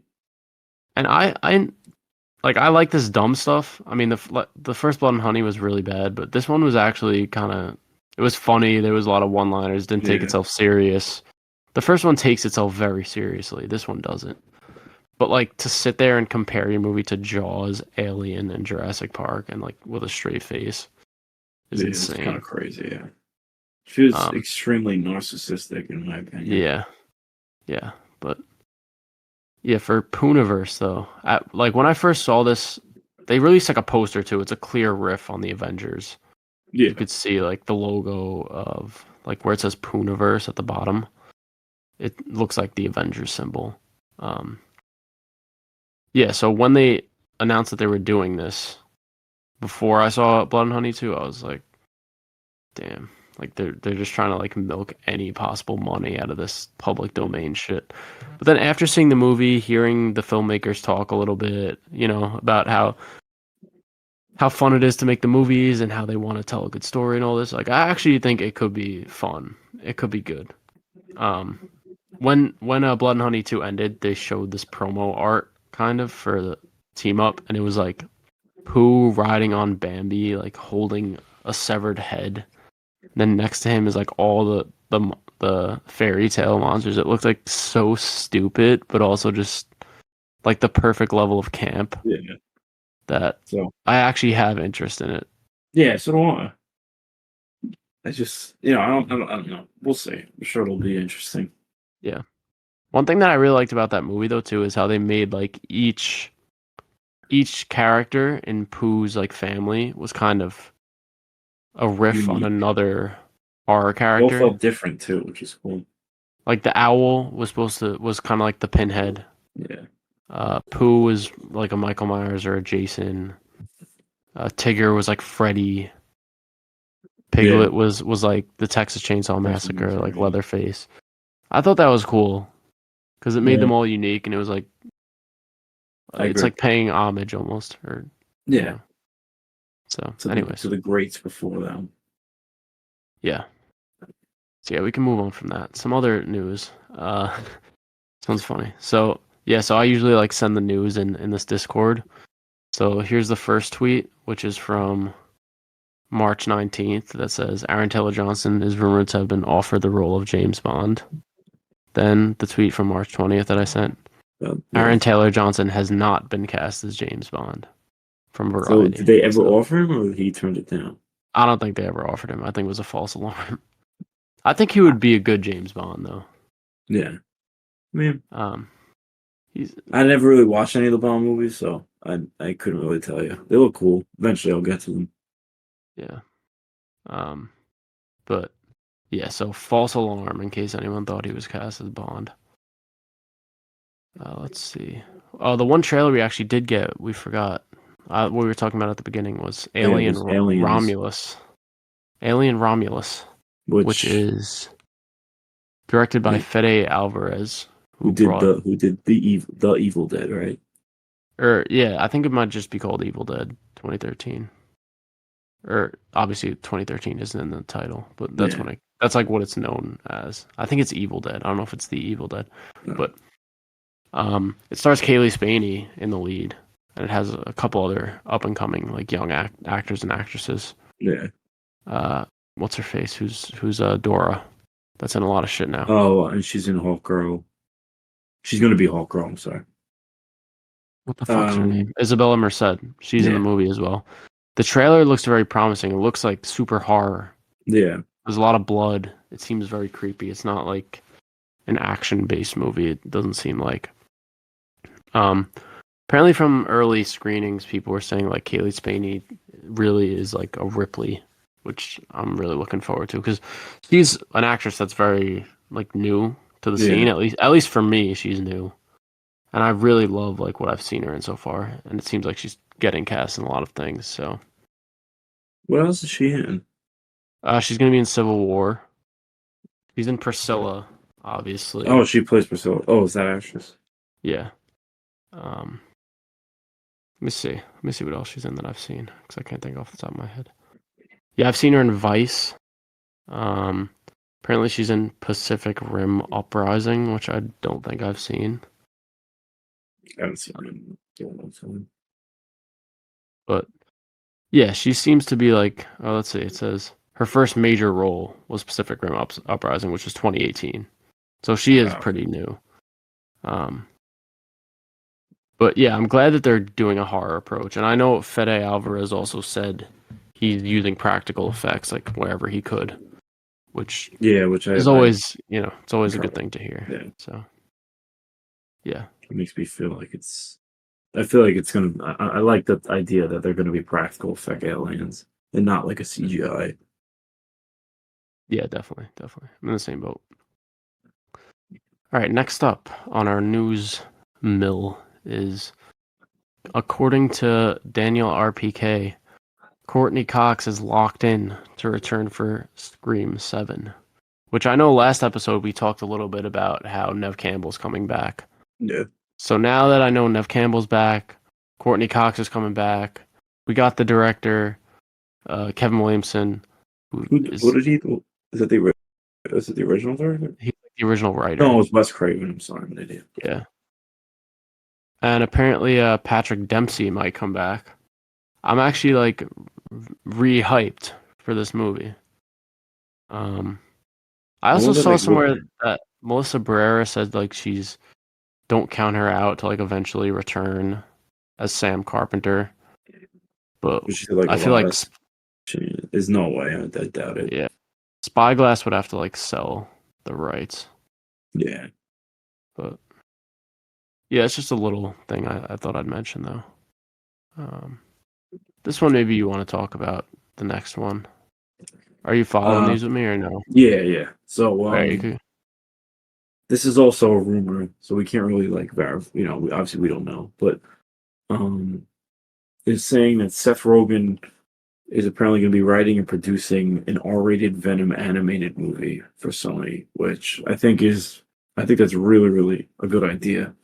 I mean, not a lot of people know, but he has a lot of really good superhero stuff that he produced and also writes. Like he's a producer for The Boys, Invincible, the new Teenage Mutant Ninja Turtles. Didn't he do something else? He's definitely has a couple. Is it There's fuck? one other thing I think he did. Yeah. There's one other thing, but Look yeah, online. when you hear like Seth Rogen, You you don't don't think, really, you yeah, don't think something like this could be cool. But The Boys and Invincible is like the best R-rated superhero stuff in the yeah. game. It's not even close. Yeah. But it's like So, superhero, but it's like I don't know. It's like deeper than that. Like there's bigger themes. It's not just like mhm. Yeah, it definitely feels like a step above like the MCU and yeah. things like that. But Not to shit on the MCU. no, I love the MCU, but I'm just saying it in terms of Yeah. quality. So yeah, He definitely especially could do something like else. I'm losing my whatever, mind. and also like Sony Animation, they did the Spider-Verse movies, Yeah. so So that's definitely encouraging. yeah.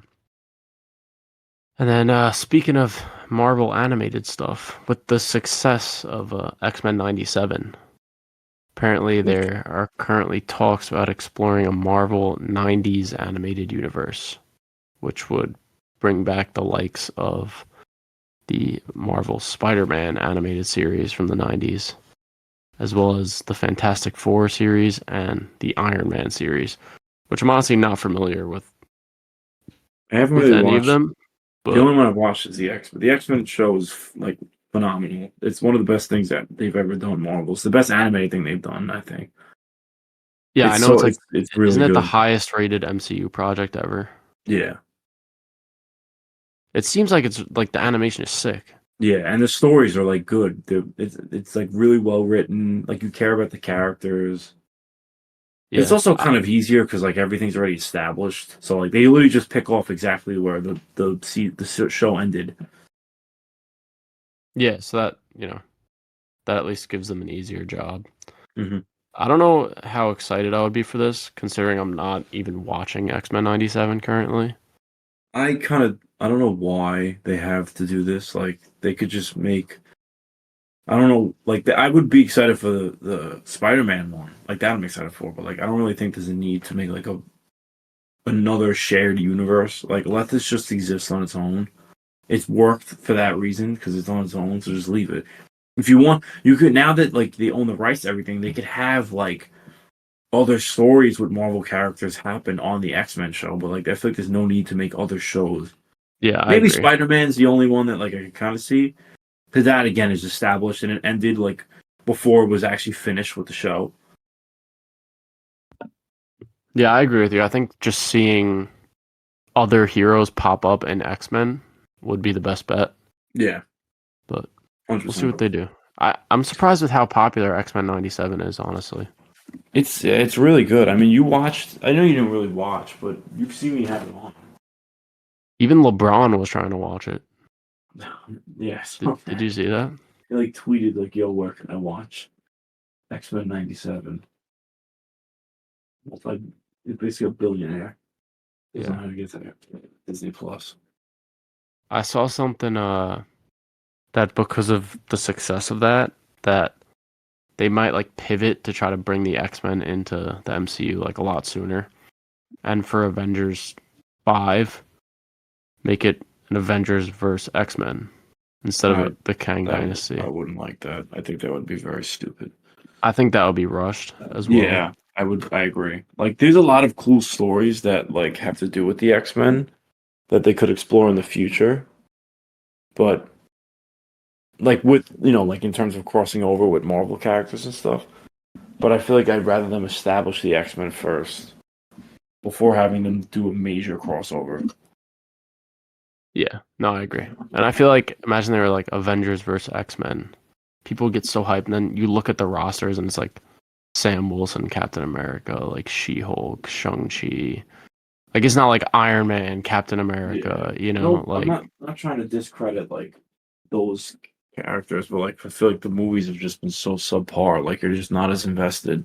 yeah. If this was back in like if we had the Endgame team Yeah, it would be like, all right, versus that'd be pretty like sick. a prime X-Men, like a Wolverine, Storm, Cyclops, all them, that would be really sick. Yeah. So I feel like if they're gonna do Avengers versus X-Men, maybe do like a multiverse kind of thing where you can get those characters back. Yeah, But I agree. Or just I feel like the X-Men like alone, I feel like after this Avengers stuff, the X-Men are gonna be like their stories are gonna be the ones that make the new Avengers movies. Like Apocalypse is like an Avengers level like that he's like a big ass villain. Like he could be an mhm. Avengers level villain. So they could use that, like the Phoenix Force, that's another Avengers level movie. Like there's a lot of stories that could be like a big crossover kind of thing. Even like the one that they did now, they kind of sped run it on the show, but the Madeline Pryor, she basically in the show, she spoiler if you're gonna watch the show, she finds out she's a clone of someone. I'm not gonna say who, and she's like obviously just mad at the world and basically makes a deal with the devil and turns like the New York City into like hell. But that's like a big Avengers movie because like a lot of a lot of them are New York based. So like all these characters are basically stuck in hell.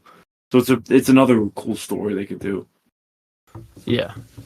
And then they would, they'd fight each other and then Yeah, team like up at the they end or really whatever. yeah. But all right, we'll see if that ends up coming to fruition. I Yeah. guess if the rest of X-Men 97 turns out to be as great as how it's apparently been so far, maybe that'll actually get some traction. Yeah. So, I don't care how long they take. It could take like 10 years. I wouldn't care. As long as they get the characters right. Because like they're so misrepresented in all the other X-Men movies. Like they've never really nailed the tone of the X-Men. I just rewatched all of them. Like they've never really got it right. Yeah, I feel like in like they were trying to just like do it in a way that would work for the audience watching it in that time. Yeah. But yeah, I feel like now Marvel sees like how good just doing the classic stuff is, and they won't try to switch up on anything. But yeah, I wonder how people are gonna react to like the X-Men stories. they're gonna call them woke. Yeah, like 100%. The X-Men are like an analogy for civil rights. Yeah. So I can only imagine they're gonna be saying like I can't like I don't know. I could see it already. Even the animated show. Even X-Men 97, people are saying it's woke already. Yeah, because Morph is like he's like non-binary, but like that's the whole point of his character. He changes from girl to boy. That's like his power. Yeah. He's shapeshifter. But I don't know. Yeah. But it's not like funny. it's not like that's like a huge component of his character. It's just that he happens to be whatever he is, you know. Mm-hmm. But all right, let's move on. Yeah. Just a couple little small pieces of movie news that I just want to talk about really quick. So, Darren Aronofsky's next film, which he's like one of your favorite directors, I know. One of my favorites too, but he's doing a film called Caught Stealing, which follows a burned out former baseball player who's plunged into a wild fight for survival in the downtown criminal underworld of 90s NYC. And the film will star Austin Butler in the lead. So I know you were really excited when you saw this show. Yeah, Austin Butler is like another fantastic actor, like one of the hot, like up and coming actors right now in Hollywood. So I'm really excited. Yeah, and he seems I love Aronofsky. He's getting cast in a lot of shit. Yeah. I mean, from the premise of this, it doesn't necessarily feel like an Aronofsky. No, but I feel like there's going to be some type of twist. Yeah, there could be. But also, like some of his movies, like The Wrestler, for example, which I've only just watched recently, is a very grounded, real world. The Whale is pretty grounded. Yeah. Yeah. I mean, obviously the ending isn't, but the ending is like weird, but yeah. Yeah, The Whale was great. So if this follow up is like anything close to that, I mean, sign me up. Yep. And then the last little bit of news is that a new Chucky movie is going to be in the works from Don Mancini, and Don Mancini is like the creator, the Chucky guy. So he does the show now. Yeah. But I think he said it's gonna like have to do with the show, like it's gonna spin off out of the show. Isn't the show like the seasons like don't connect to each other or something? I don't know. I didn't even finish season 1. I watched like the first 6 episodes. The show's pretty good, honestly. Yeah, no, I've heard it's good. I've heard it's good. It gets like the camp really well. Yeah, but for some reason I thought I saw that they were like anthology seasons. I don't think so, because he's like the characters are recurring. But is it like I thought it was something like an American Horror Story where it's like the same cast but different characters. I don't know. Let me look it up. Yeah, I don't know. That's just something I saw, or I thought I heard. I guess I don't know if that's actually true. Let's see, Chucky show. Look up like Chucky show anthology or something. I looked up Chucky show anthology.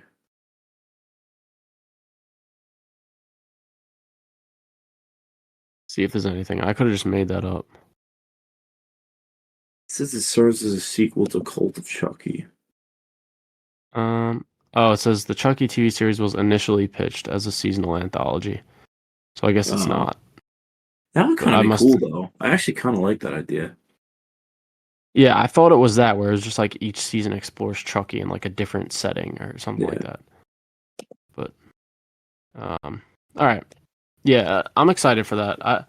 I really like Chucky, so. Me too. I recently got started to appreciate Chucky. I wasn't really a big fan of him growing up. I thought the movies were kind of stupid, but now that I'm older and I kind of like the camp, I really enjoy him. Yeah, I'm right there with you. I always liked him though, honestly. But Yeah. all right, Yeah. yeah. I guess we'll move on to. We could go through the top 10 list. Oh, you want to go to the list? Yeah, we can do the list. Yeah. So last episode I recommended that we do our top 10 favorite actors. So this should be a pretty quick one to go through.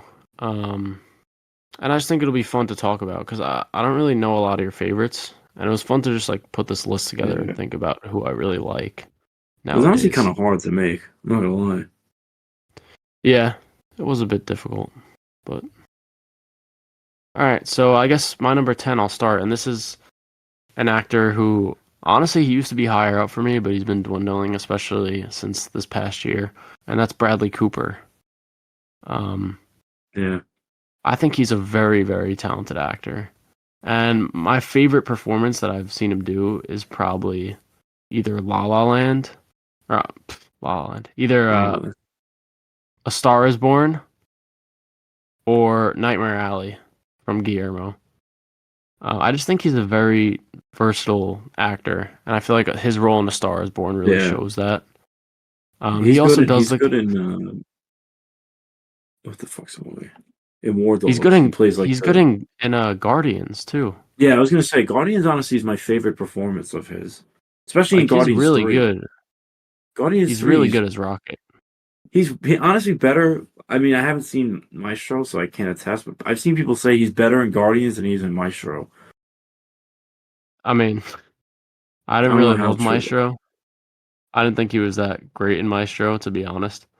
So I So honestly would agree with that. yeah, But that's not. I mean, that's not a.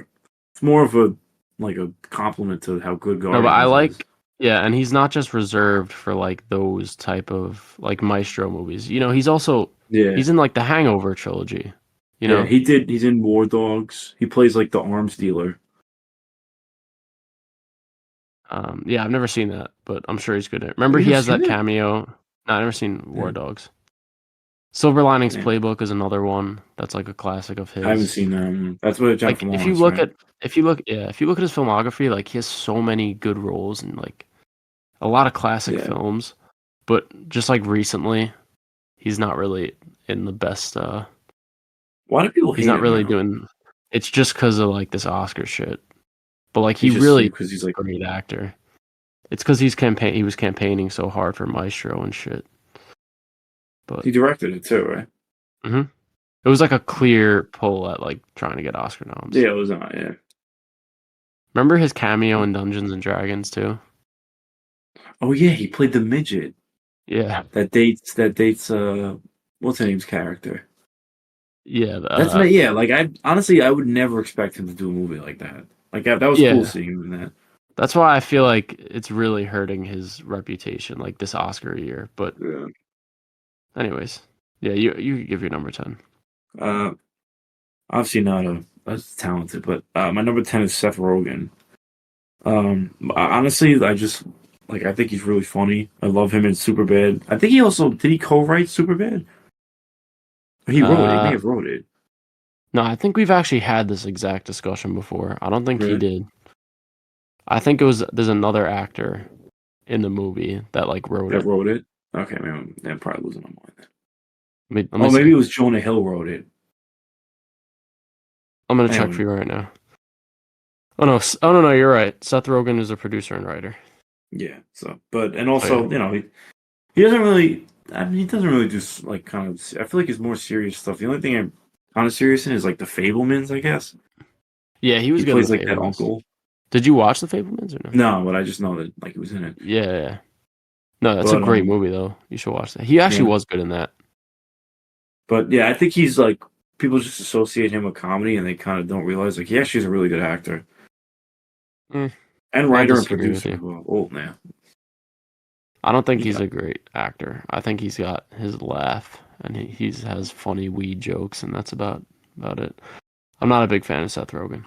Like in do you front like of the camera. Behind the you like him camera, behind the yeah. camera a lot more? Yeah, Yeah, that's I do. fair. But all right. I'm not trying to violate your list. No, no, I'm dude, just giving my two it's cents here. opinions. It's not. I don't care what you think. It's my opinion.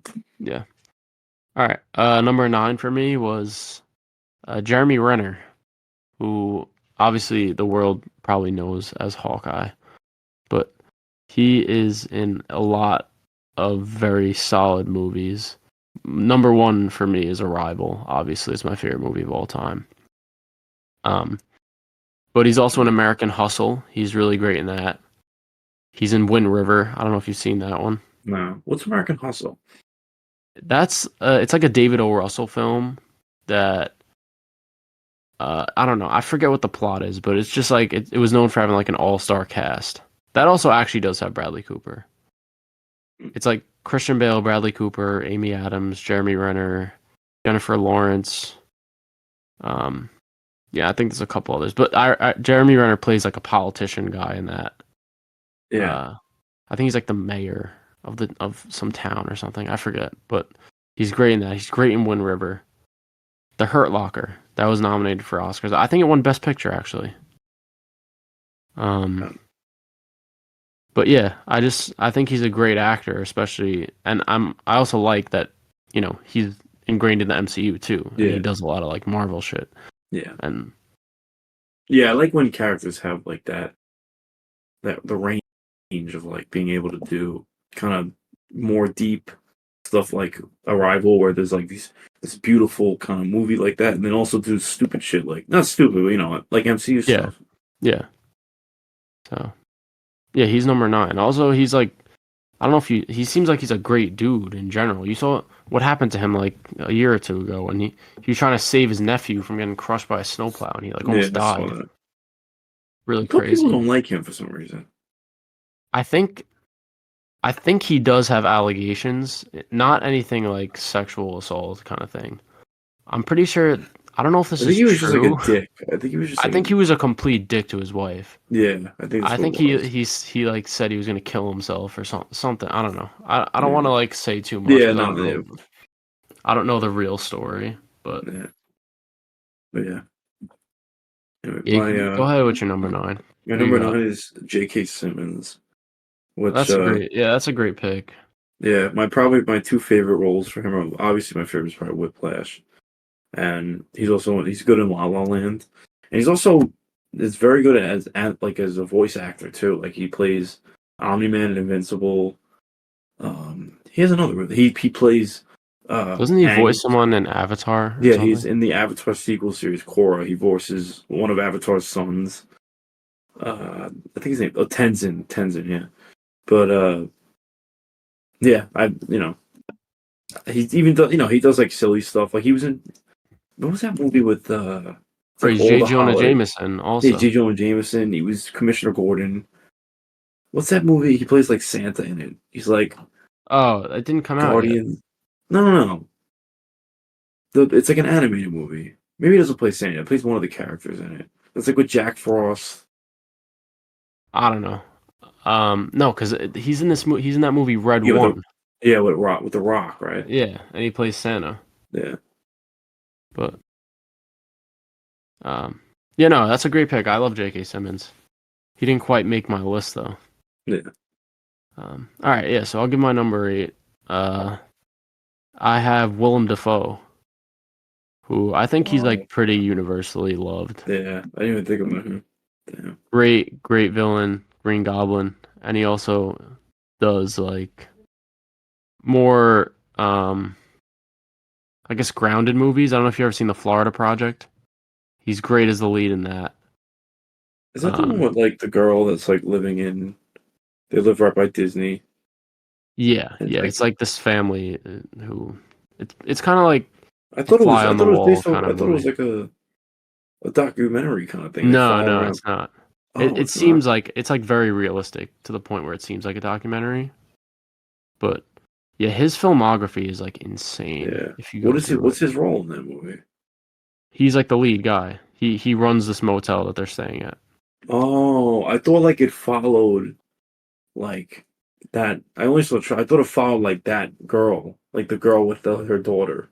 Well, it does, but he's like a big part of the movie because they're kind of like she's not paying her rent or whatever, and he's running the place.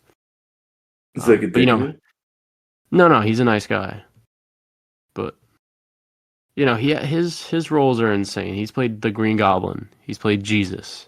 Yeah. He's he's He also did what's he's that movie played with the what's his Antichrist? face? Yeah, he's played Vincent Van Gogh.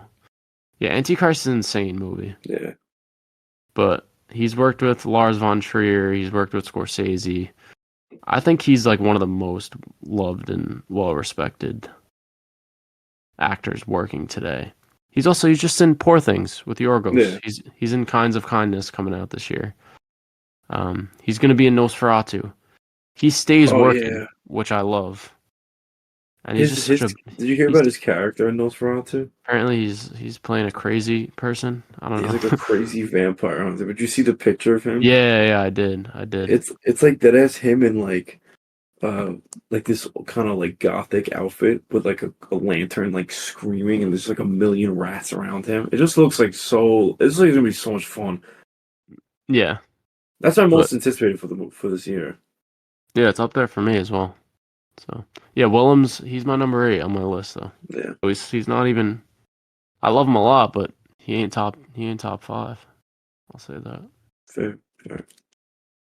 Uh, Next I have Timothy Chalamet, which I know like obviously he's probably one of the better actors working right now, but I just recently got on the hype train for him. So I mean, obviously Doom 2 is probably one of his best performances, but I love him in uh what's the one with that Greta Gerwig directs? Not Little Woman, the other one. Ladybird. Lady Bird. Lady Bird. He's really good at Wonka too. Like he probably has the most range in Hollywood out of any of the actors in Hollywood right now, I think, in my opinion. Just I solely mean, based off recently, recently. I wouldn't like disagree with that. Just based off of like the fact that he did two completely like compare Wonka and compare Dune 2 and like Yeah, the way he's able to sell both like this super like tough, yeah, rule like he has this like responsibility to free these people and then to him and Wonka singing like about getting giraffe milk and stuff, you know what I mean? yeah. So I'm sure you agree though. Yeah, I used to be a big Chalamet hater, but you gotta watch Beautiful Boy and Yeah, you gotta watch Little Woman. yeah, But yeah, that's not a bad pick. yeah, Number 7, a little bit unconventional and a little bit recency bias probably mhm. is Robert Pattinson. Yeah, I had a I think feeling, his role as Batman is like that good that it instantly propelled him up to one of my favorite actors. yeah. And it's not only that, like if you've seen Good Time, I don't know if you've Yeah, ever seen that. I watched Good. I actually loved him in Good Times. Yeah, He's he was just like awesome in such a. that. He's like just like I like he's like such a scumbag in it. But like you're Yeah. rooting for him. Like you want him to, you know, Yeah, that other guy in it's like even more of a scumbag though. which The one one? the one at the end that like does he kill himself? The one that like jumps off the building at the end? I don't want to Wait, I spoil it. forgot. Honestly, no, I watched it already. Yeah. No, but the other dude, What other dude?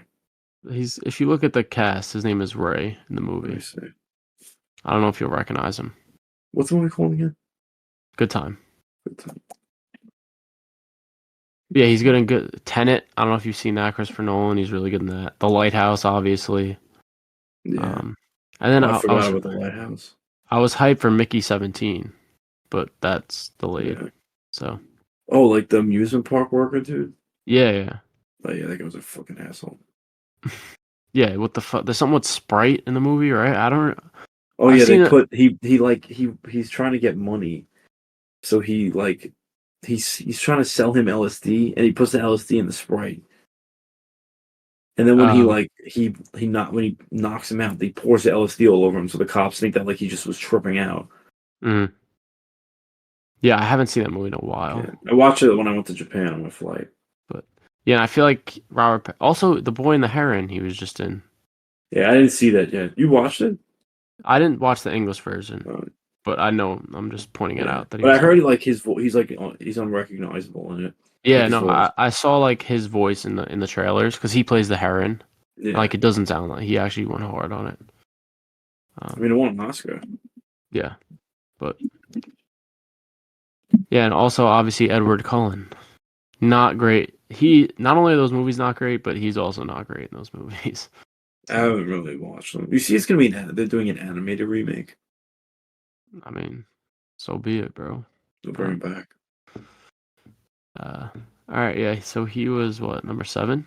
So yeah, you can go ahead.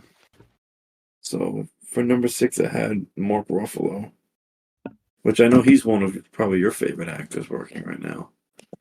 And honestly, what sold it for me was his performance in Poor Things. He's fantastic in the MCU, but like I kind of forgot how good of an actor he really can be. Like he's phenomenal in Poor Things.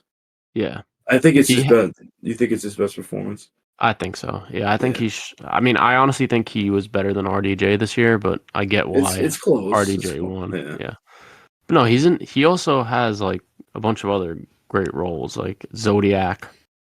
yeah, He's in Eternal Sunshine also. yeah, I'm trying to think what comes to mind. Like Now You See Me, those movies. He's good yeah. in those. I mean, they're not like that serious, No, no, I but know. So I think yeah. he's gonna be in Mickey 17 too. Oh yeah, I forgot about that. That he's in They that. said he said he's playing like he's another like dickhead, like another asshole in this. I'm excited for it. Yeah.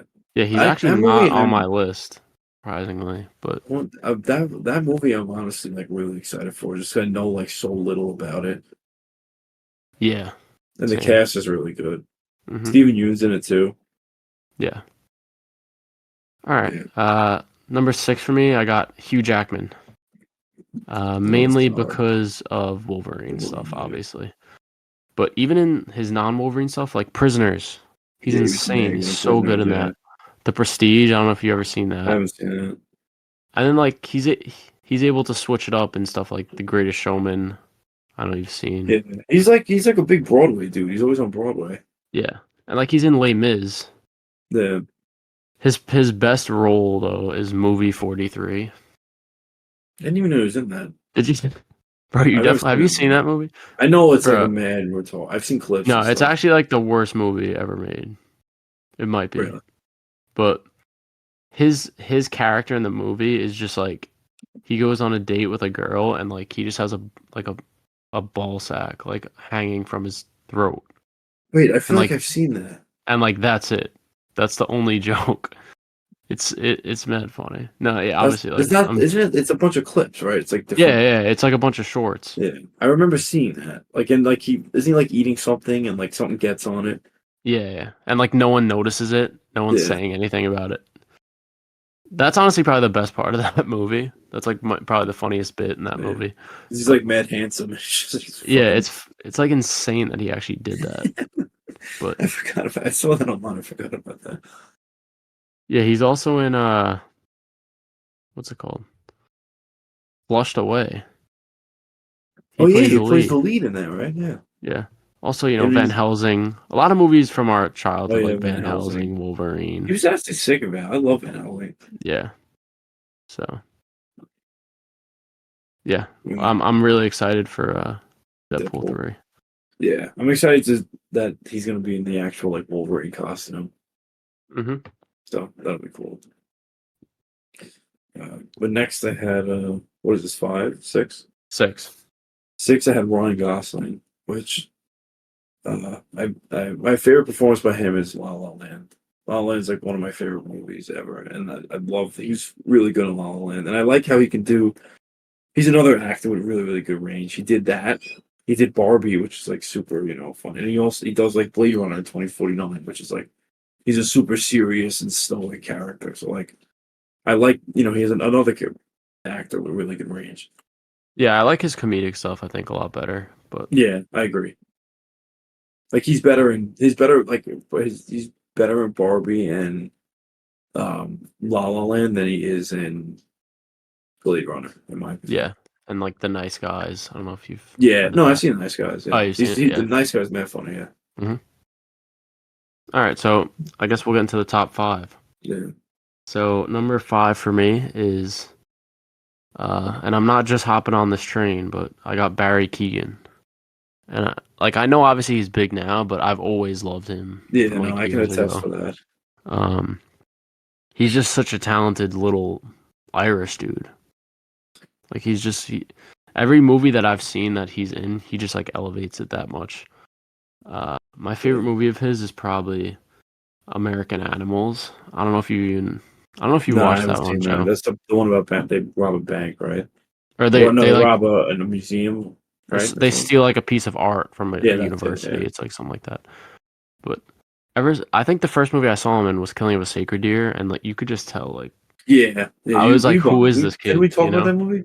Yeah, we did. You did. We did. Yeah, It was like, who is this guy? Like he had such a great performance, and that is just like a weird little guy. yeah. And that's kind of like his That's what sold me typecast for the now. Joker, honestly. Yeah. And like since that, he's been in Banshees, which is not he was Yeah, nominated for an he's. Oscar. I loved him in Banshees. Saltburn, which I don't I enjoyed. he didn't get nominated for an Oscar, but it definitely was like in the Yeah, conversation. And then he was in he was- The Batman as the Joker.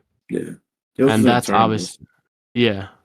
Yeah. I mean, he He was doesn't really get to wasted in show. that. He honestly was It's, pretty good though in Eternals. yeah, but he plays like such a fucking forgettable. They should honestly just if he ever wants to, they find a role for him that's like cooler. Like Hmm. maybe they give him like an X-Men character or something. Fuck it. Yeah. No, but he has another movie coming out this year called Bird. And Oh, I heard about apparently that. Isn't it he's about gonna like it's about a sport or something like that? I honestly have no idea. But is someone like snapping by you, Joe? What is No, that? it's like this the ceiling creaking. Oh. Yeah, sorry about that if you guys are hearing that. But Sorry. um yeah, so he's my number 5. I know he's kind of getting like he's all over the place now. Like in everyone's feeds and shit. But Yeah. I've always been a big Barry stan, so Yeah. So I actually had Barry Kilgan for number 5 too, which is kind of funny. So you kind of summed it up pretty much. Banshee's probably my favorite role of his, and it's Killing a Sacred Deer. yeah. No, he's just great. He has a presence on the screen. Yeah. So, all right, number 4. This is someone who's a little bit controversial right now, but I gotta give him his spot still, just because of how many movies of his that were like a part of my childhood, and I know that's who you're Johnny gonna Depp. say. Yeah, Johnny I Depp. left them off the list because of that. But He's always been he's yeah, just played so many iconic roles from when I was younger, like Willy Wonka, Edward Scissorhands, obviously Jack Sparrow. he's like I rewatched the Pirate series and like he's so fucking good in as Jack Sparrow. It just sucks. Yeah, He's an asshole. he's unreal. Yeah, he's so good in those Yeah. movies. He single handed like the last couple ones. I mean the fifth one I liked, but like four, like the ones that suck, he completely carries the movie. Like if he's not in it, it would actually be god awful. Yeah. And like Edward Scissorhands, amazing. I also Yeah. like him in Nightmare on Elm Street. Like that was his first role. He's good in Yeah. that. Um, yeah, it He's is in just a like shame of like what's going on that he's like yeah, no, abusive it and sucks. Yeah. whatnot. Like I don't support obviously just because I No, like yeah. his acting. Acting doesn't mean we I don't. support him. Yeah, I don't stand by any of that shit with like Yeah. Amber Heard or whatever. Yeah. Um, It's gonna be mad but funny when you post on the Instagram feed and then people that don't watch it are just gonna see like number 4, Johnny Depp. sue me. Out of context. Have you seen like the Alice in Wonderland ones? Because I know he plays Mad Hatter. No. Honestly though, I kinda wanted because like not that Jack Sparrow has a similar energy, but like I can see him playing that type of role of like over the top, you know. Yeah. How about So I Rango? wanted Have you seen that? I've seen it like when I was younger, but Yeah, he's really good in that yeah, too, and that's like voice work. yeah. Um, Fear and Loathing we watched for the podcast. Yeah, Actually, yeah, Fear and Loathing. he was great in I that. forgot he was in that too, yeah. He has a lot of range too. Yeah, Definitely, I prefer his like comedic side, me but too. But in yeah, like Pirates is perfect because he balances like the serious stuff, but also like it's mostly comedy, so it's yeah. perfect for it, yeah. Hmm. All right, But so yeah, you could say number 4. number 4, I have Lakeith Stanfield which I probably his best roles, I guess. I feel like his most famous is probably Get Out, but he's also like, isn't he's in Judas and the Black Messiah, right? Hmm. He's in Oh wait, Knives is he? Out. No. No, I'm sorry. Wait, Yeah, I think he is. hold on. I thought for some reason I Or was is thinking it? of I know David Daniel. Kaluuya is in it, but Yeah, I was I'm thinking not. of Daniel. Oh no, he is. You're right. He He's in is. it too. Yeah. Yeah, you're right. Um. Yeah. I liked Haunted Mansion. I know a lot of people don't like that Yeah, movie, I but really liked Haunted Mansion yeah, I too. thought he was good in it. You should watch Book Um. of Clarence. That came out this Yeah, it year. looks stupid. I like him, so I kind of He was good in it. He yeah. plays like a twin in the movie, so he is. Oh, word. Oh, he's two characters. Yeah. Oh, that's cool. So Yeah. I just realized Um. my list is racist because I only have white people on it. That's Really? a Damn. problem. I don't know. I guess I'm racist, bro. I don't know. Like, and I do My really number one isn't white. gonna You're get all canceled white? for Damn, bro. this. I'm problematic. No, honestly though, a lot of these guys are like, Nah, they're all talented. It's so hard to pick yeah. top, like 10 actors. Like even like there's actors on here that you agreed with that I No, have that you don't I have. love. No, yeah, I love Lakeith. I mean, Yeah,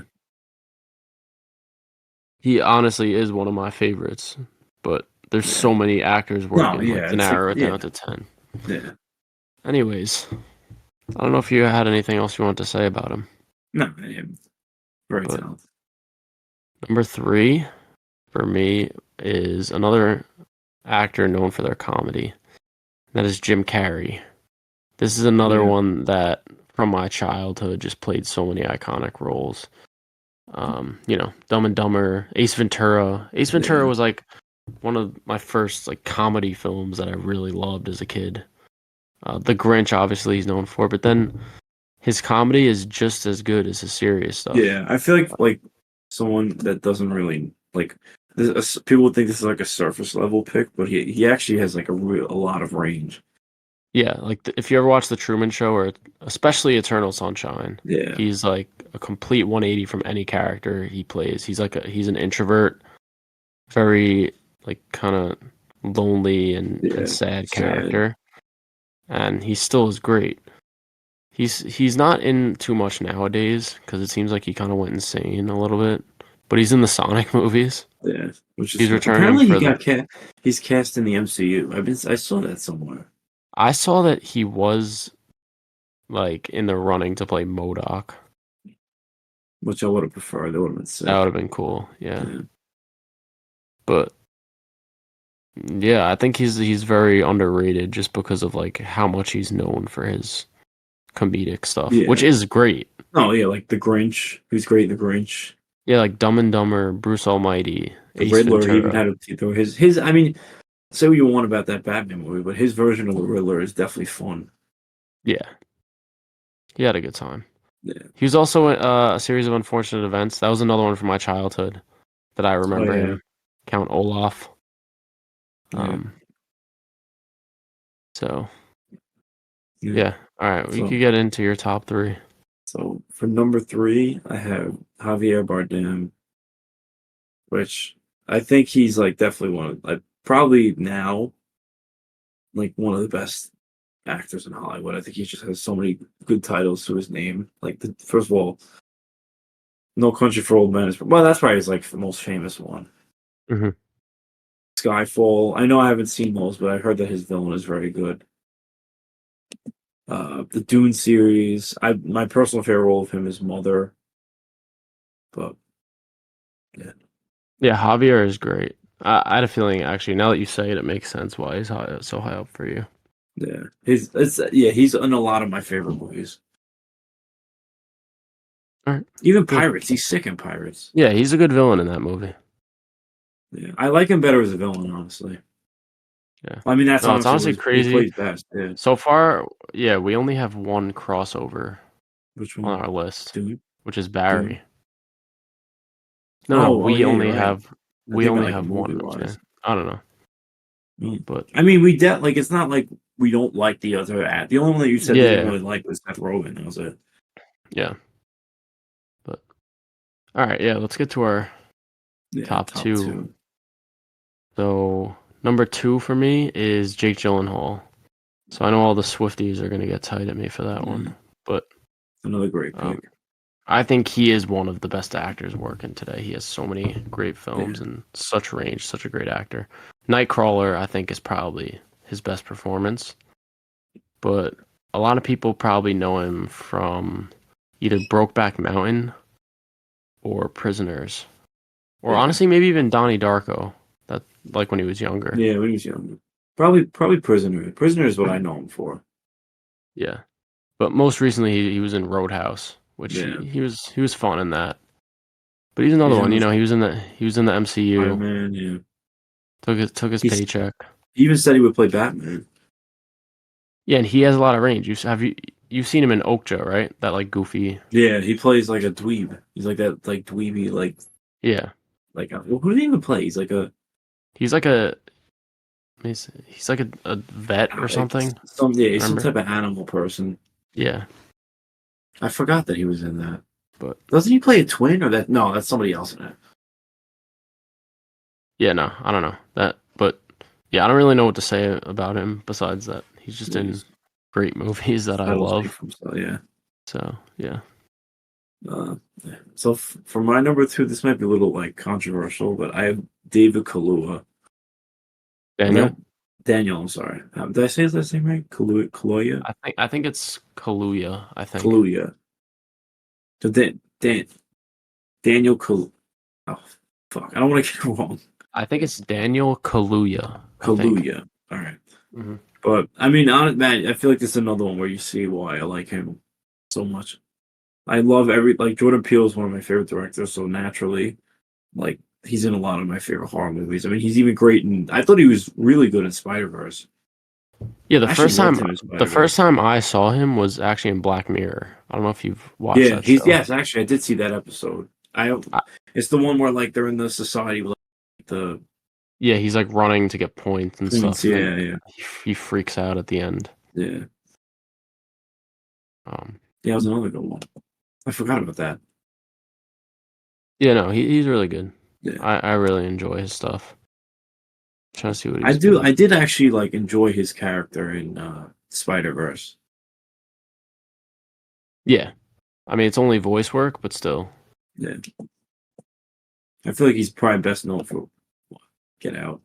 Not Yeah, yeah, Get Out. definitely get out. Yeah, and he's also like relatively new Newer, yeah. to the scene. Yeah, so I don't know what he's doing next. Barney. Remember he said he's gonna like make a Barney Oh, he's movie doing or a something. Barney movie, yeah. Oh yeah, I forgot about that. I'm sure he's gonna be in whatever Peele's doing next. Yeah, Yeah. probably. Cause yeah, he was good at Nope. Yeah. I can give my number one then. I think you already know who it is, but number one for me, and if you've listened to an episode of this podcast before, you probably already knew, but I got Joaquin Phoenix. Yeah. My favorite role of his is Her, but I think he is the best actor today, like working. Just Yeah. such I a mean, he's beast. up there. A lot of people know him like from Joker, Yeah. obviously, but from even like back when he was doing He stuff was like good in Gladiator, Gladiator, yeah. great in that. He had Beau is Afraid last year and Napoleon, which Beau is Yeah, I Afraid was like one of Napoleon. it was one of my favorites of the year. Yeah. Napoleon, not one of my favorites, but He was great in yeah, it. he's just like he's good in every single thing that he's in. Yeah. And he really like buys into his characters, as you could tell in Joker. And I feel like you can tell also in Beau is Afraid. That's another one where Yeah, he's no, he really does. like Yeah, yeah. I so. agree. Yeah, and he's got another movie this year, Joker 2. So I'm looking forward to that one. Yeah, it should be fun. So yeah, Walk. He's my number one. Walk. Yeah. So my number one is actually Oscar Isaac, which I was first introduced to him like from the Star Wars movies, which I think he's great in, honestly. I know he's not in it a lot, but he was also recently in Dune, which he was great. He's in Spider-Verse. I love him as Moon Knight. I know like that series wasn't the best, but his character is great. Ex Machina, that's probably his best performance, I think, in my opinion. Either that or Inside Llewyn Davis. Oh, But you mean X-Men Apocalypse? You mean? oh yeah, X-Men Apocalypse. Yeah, that's probably his worst role. Honestly, it's not his fault though. The script just sucks. Yeah, I love Oscar Isaac too. Yeah, He's probably like in my top 20. Um, yeah, honestly, I don't know. I didn't see that coming from you, but yeah. that's a pretty solid ass pick that you got there. Hmm. Um, Who'd you think if you had a pick? Who'd you think I was gonna take? Isn't he in Drive too? yeah, he is in Drive. He plays like a small role. Yeah, I don't know. Now that Yeah. you say it, Oscar Isaac makes sense to me. Actually, I feel like maybe Javier Bardem I would have picked for Yeah. you. Like if I had to guess for I you, mean, he's up there. I think he's in that the new Frankenstein movie too. Javier? No, No, Oscar Isaac. Oscar Yeah, he Isaac. is. He is. Yeah. But yeah, that's the one that like Andrew Garfield had to step away, right? Yeah. Because So of which I think. I mean, I think he's playing Jesus. yeah, that would be sick. But Yeah. all right. Um, yeah, I guess we'll keep things moving. We gotta Yeah. get. We've already been talking for a while, so Yeah. And it was a long ass episode. yeah, We had a lot. We just love. We love Con X guys. We talked about that movie for yeah, mad long. yeah, we did. So but yeah, well, Holy let's shit! talk It's about it. really 7 o'clock. Damn. I know it's been like over 2 hours already, but all right, yeah. So we'll maybe get a brief discussion on this next Yeah. film, which you want to introduce it. So we watched Oz, the Great and Powerful, directed by Sam Raimi. So going into this, I mean, I knew it wasn't critically acclaimed, but I love Sam Raimi, so I just kind of wanted to see how it was. It starts off like pretty decent. It starts off in black and white. It's like a kind of like a smaller frame. So the movie starts off like pretty decent, but then once they get into Oz, you're just kind of like it looks so like CGI and not good CGI. Like you could tell it's a green screen. It just looks really bad, and that's probably like 85% of the movie. It looks like that. Yeah, it's honestly it's probably some of the worst use of green screen that I've Yeah, ever seen in a movie. Like no yeah, exaggeration. Um, but yeah, it's basically like the origin of the Wizard of Oz, Oz, yeah. and you have what's his face, James Franco He's as the playing lead. Oz, yeah, Who I mean, first of all, he's just like a shitty person, but that's besides the yeah. point.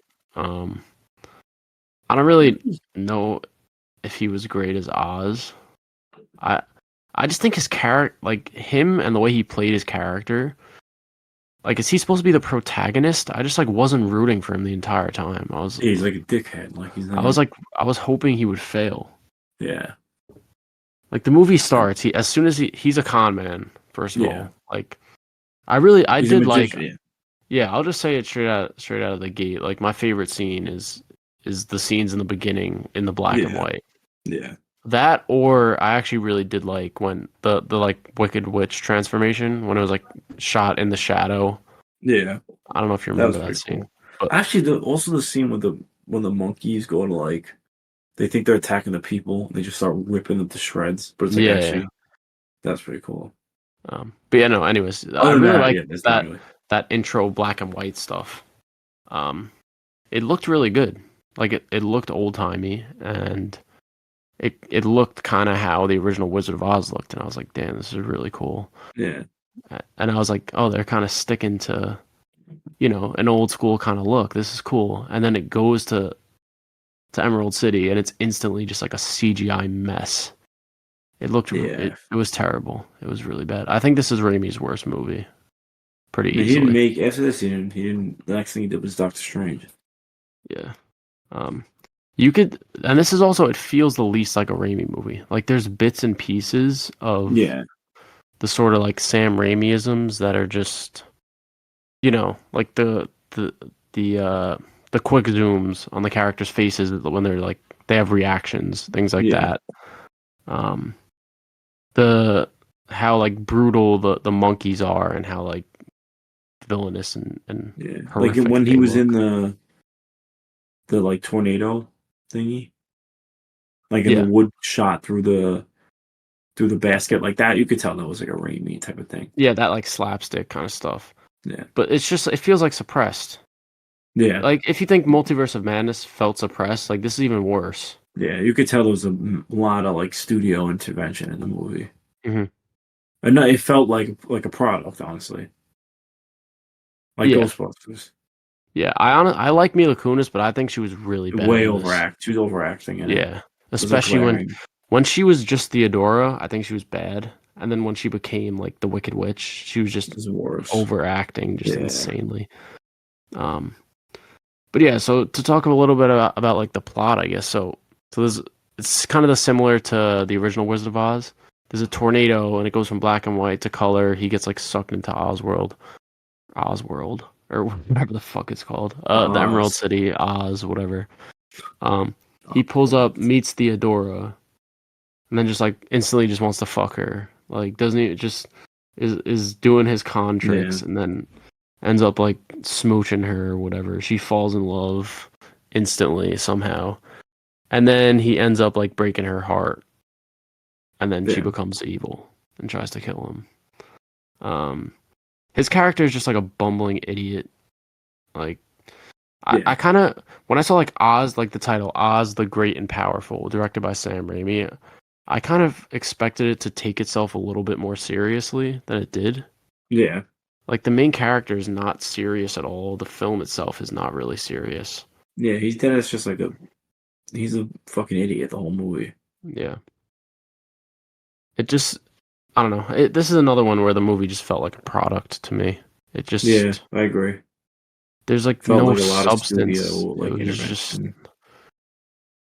uh, I mean, you know who actually stood out to me as my favorite character? Michelle Williams as Glinda. She Yeah. was actually really good. Yeah, she I sold really it. enjoyed her performance and I like the character. But why does like then she ends up like hooking up with Oz too. Yeah, it's just like so Like it's just weird. like they had to like put a kiss at the end of the movie. That's why. Yeah. Just I don't know. I don't understand that. Um, Yeah, it's weird. I I don't know. do I do like how the Wicked Witch was done with practical effects. I agree. I think that I don't know if it I don't know if it looked like good necessarily. I just like that it was practical.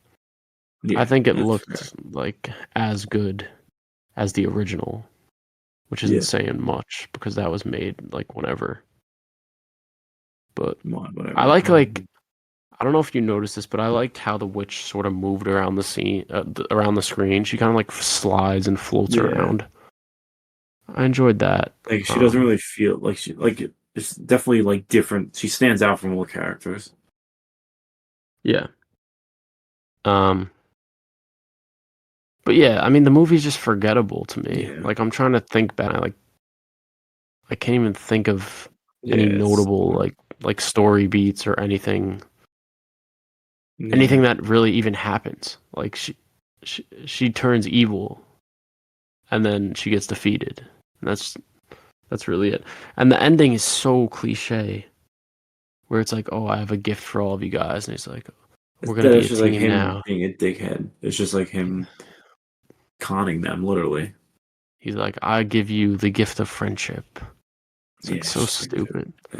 Uh, I really like Rachel Weisz also. She's probably one of my favorite actresses, Yeah. but not great in this movie. Really, I don't understand like who she was either. Was she? Because it seems like she's the Wicked Witch, but then Mila Kunis' character becomes the Wicked Witch. So like, who the fuck is she supposed to be? Yeah, I don't know. Yeah, I didn't understand that either, honestly.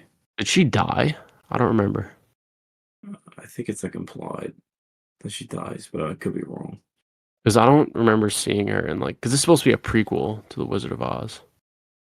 Yeah. But also, what was up with that monkey that was with them? It was just like a random good Loki. Like every single other monkey is like looks like a baboon and they're Yeah. evil. And there's just one that's good that looks like that. I thought his CGI was okay. Yeah, I Um, mean, it was fine. I didn't think it looked bad. It didn't look glaringly bad at like the other stuff. yeah, definitely compared to like the green screen stuff. Yeah.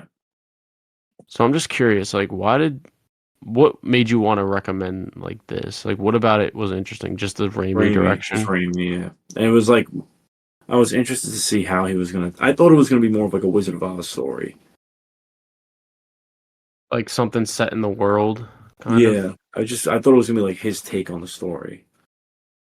But there'd Yeah, be more like in the like evil forest and stuff. Like I was looking more towards that, but obviously it wasn't that. yeah. It was just Not good. completely forgettable, bland, just really not great. Studio So schlop. Yeah. yeah, I don't. Bruce Campbell was in it. That Yeah. was kind of funny. That's He has like they put a giant nose on his face. Um, but yeah. Um. Anyways, I don't know if you want to say your favorite character. I don't know if you had anything else. I mean, by default, I guess it was Michelle Williams. But like, I mean, she was fine. But like everyone, there was like really nothing. Yeah, I feel like I want to say more about this movie, but I just like can't even. There's nothing, dude. I really There's just no substance to it. It's just really like studio schlock. yeah. No wonder why Sam Raimi took like a 10-year break from directing after this. Yeah, bro. I can't even blame him. Yeah, he probably got pissed with like the This, filmmaking yeah, like process how. because they definitely weren't letting him do shit. Yeah, I wonder what drew him back to Doctor Strange. I think it's just like his favorite character, right? Yeah, I think Because he so. even references him in the Spider-Man movies. hmm Yeah, it's like a whole joke, but yeah, this just doesn't feel like a Raimi movie. It's definitely his Yeah, worst movie. So let me see if we could. Let me see what I gave this. We can move on to ratings. Like I said, unless anything else you want to get off your chest about this movie. no, not much to say, dude. All right. Well, What'd you give it? I gave it a 2 star, 4 out of 10.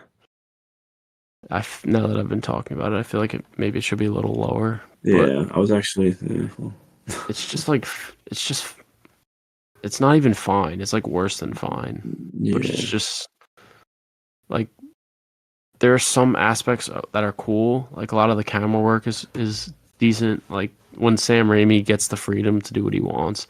I like certain yeah, aspects about the Wicked Witch.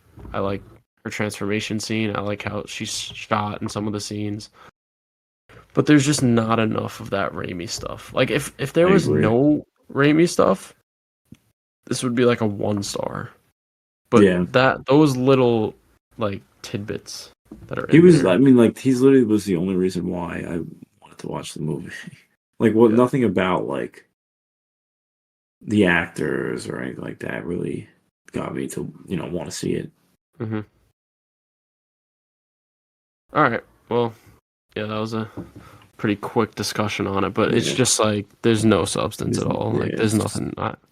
I I can't even talk about this if I wanted to for longer. yeah. So, all right.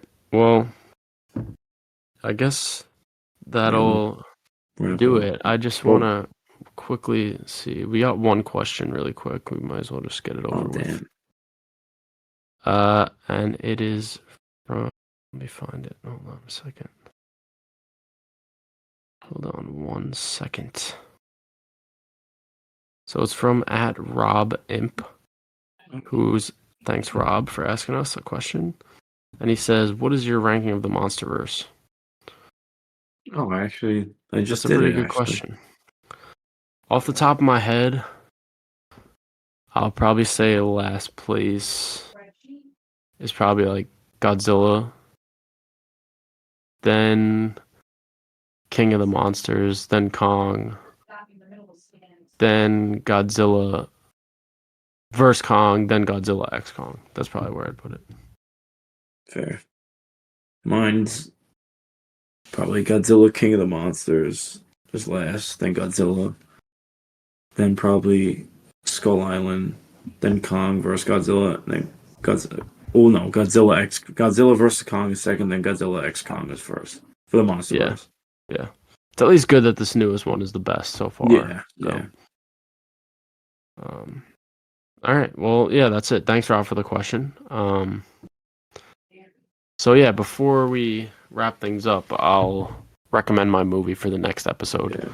So I'm gonna recommend a very strange movie, which I'm sure we'll have an interesting discussion on because there are a lot of weird topics that are addressed. And this movie is from a director that I've been sort of trying to go through their filmography recently, and I want to rewatch this movie because I watched it a long time ago. Yeah. And it is called Happiness from Todd Solondz. Just to give a little quick synopsis of the movie, it says the lives of many individuals connected by the desire for happiness, often from sources usually considered dark or evil. So, this is a director that's known for his weird stuff, and he's coming out with a new movie with what's her face, Aubrey Plaza. Oh, really? Or no, not Aubrey Plaza. I'm sorry, that's another weird director with Elizabeth Olsen and Charles Melton. That one, Love Child. Oh, yeah, yeah. Oh, I didn't. Oh, okay, good. That actually kind of makes So, me excited. What's the movie so about? Is it like a what's? Is it a? Is it bro, I comedy? just read the freaking synopsis to you, brother. Like the tone. I'm sorry, I said that wrong. The tone. It's a Like what's dark the comedy. genre? It's a Dark dark comedy. comedy. Okay. It's like very dark subject matters, but the situations are comedic. It's like dark, you know. So, Yeah. all right, yeah, I know you're supposed to give a list, but I think you had an idea for something for next Yeah. episode. So we've been doing the list for a little bit, but I actually had an idea of like fan casting like a movie or like a superhero movie, like or even just like characters and stuff. So last week I saw that the Teen Titans movie was announced. Well, not announced, but they kind of confirmed that they're working on it. So I thought it would be a good idea to maybe fan cast some of the members. So I picked like 7 members to do, and like so it's really just like the main 5 and then 2 villains. So it's Robin, Starfire, Raven, Beast Boy, Cyclops, and then Trigon, which I don't know. Do you know what Trigon is? Yeah, yeah. Trigon and Deathstroke for the DCU. All right. As So long as I can fit The Rock into one of them and I Jared mean, The Leto Rock could into pretty much one of fit them. into any one of those roles. Yeah, so. All right. Well, that'll be fun. I'm sorry guys that this if anyone's Episode was out there kind of long, listening yeah. that this episode We just ran had a this lot. We had a long. lot to talk about. But yeah, so thanks everyone for listening. Happy Easter if you celebrate. Happy April Fool's Day. Yeah. And yeah, follow us on social media and we'll see you in 2 weeks. Peace.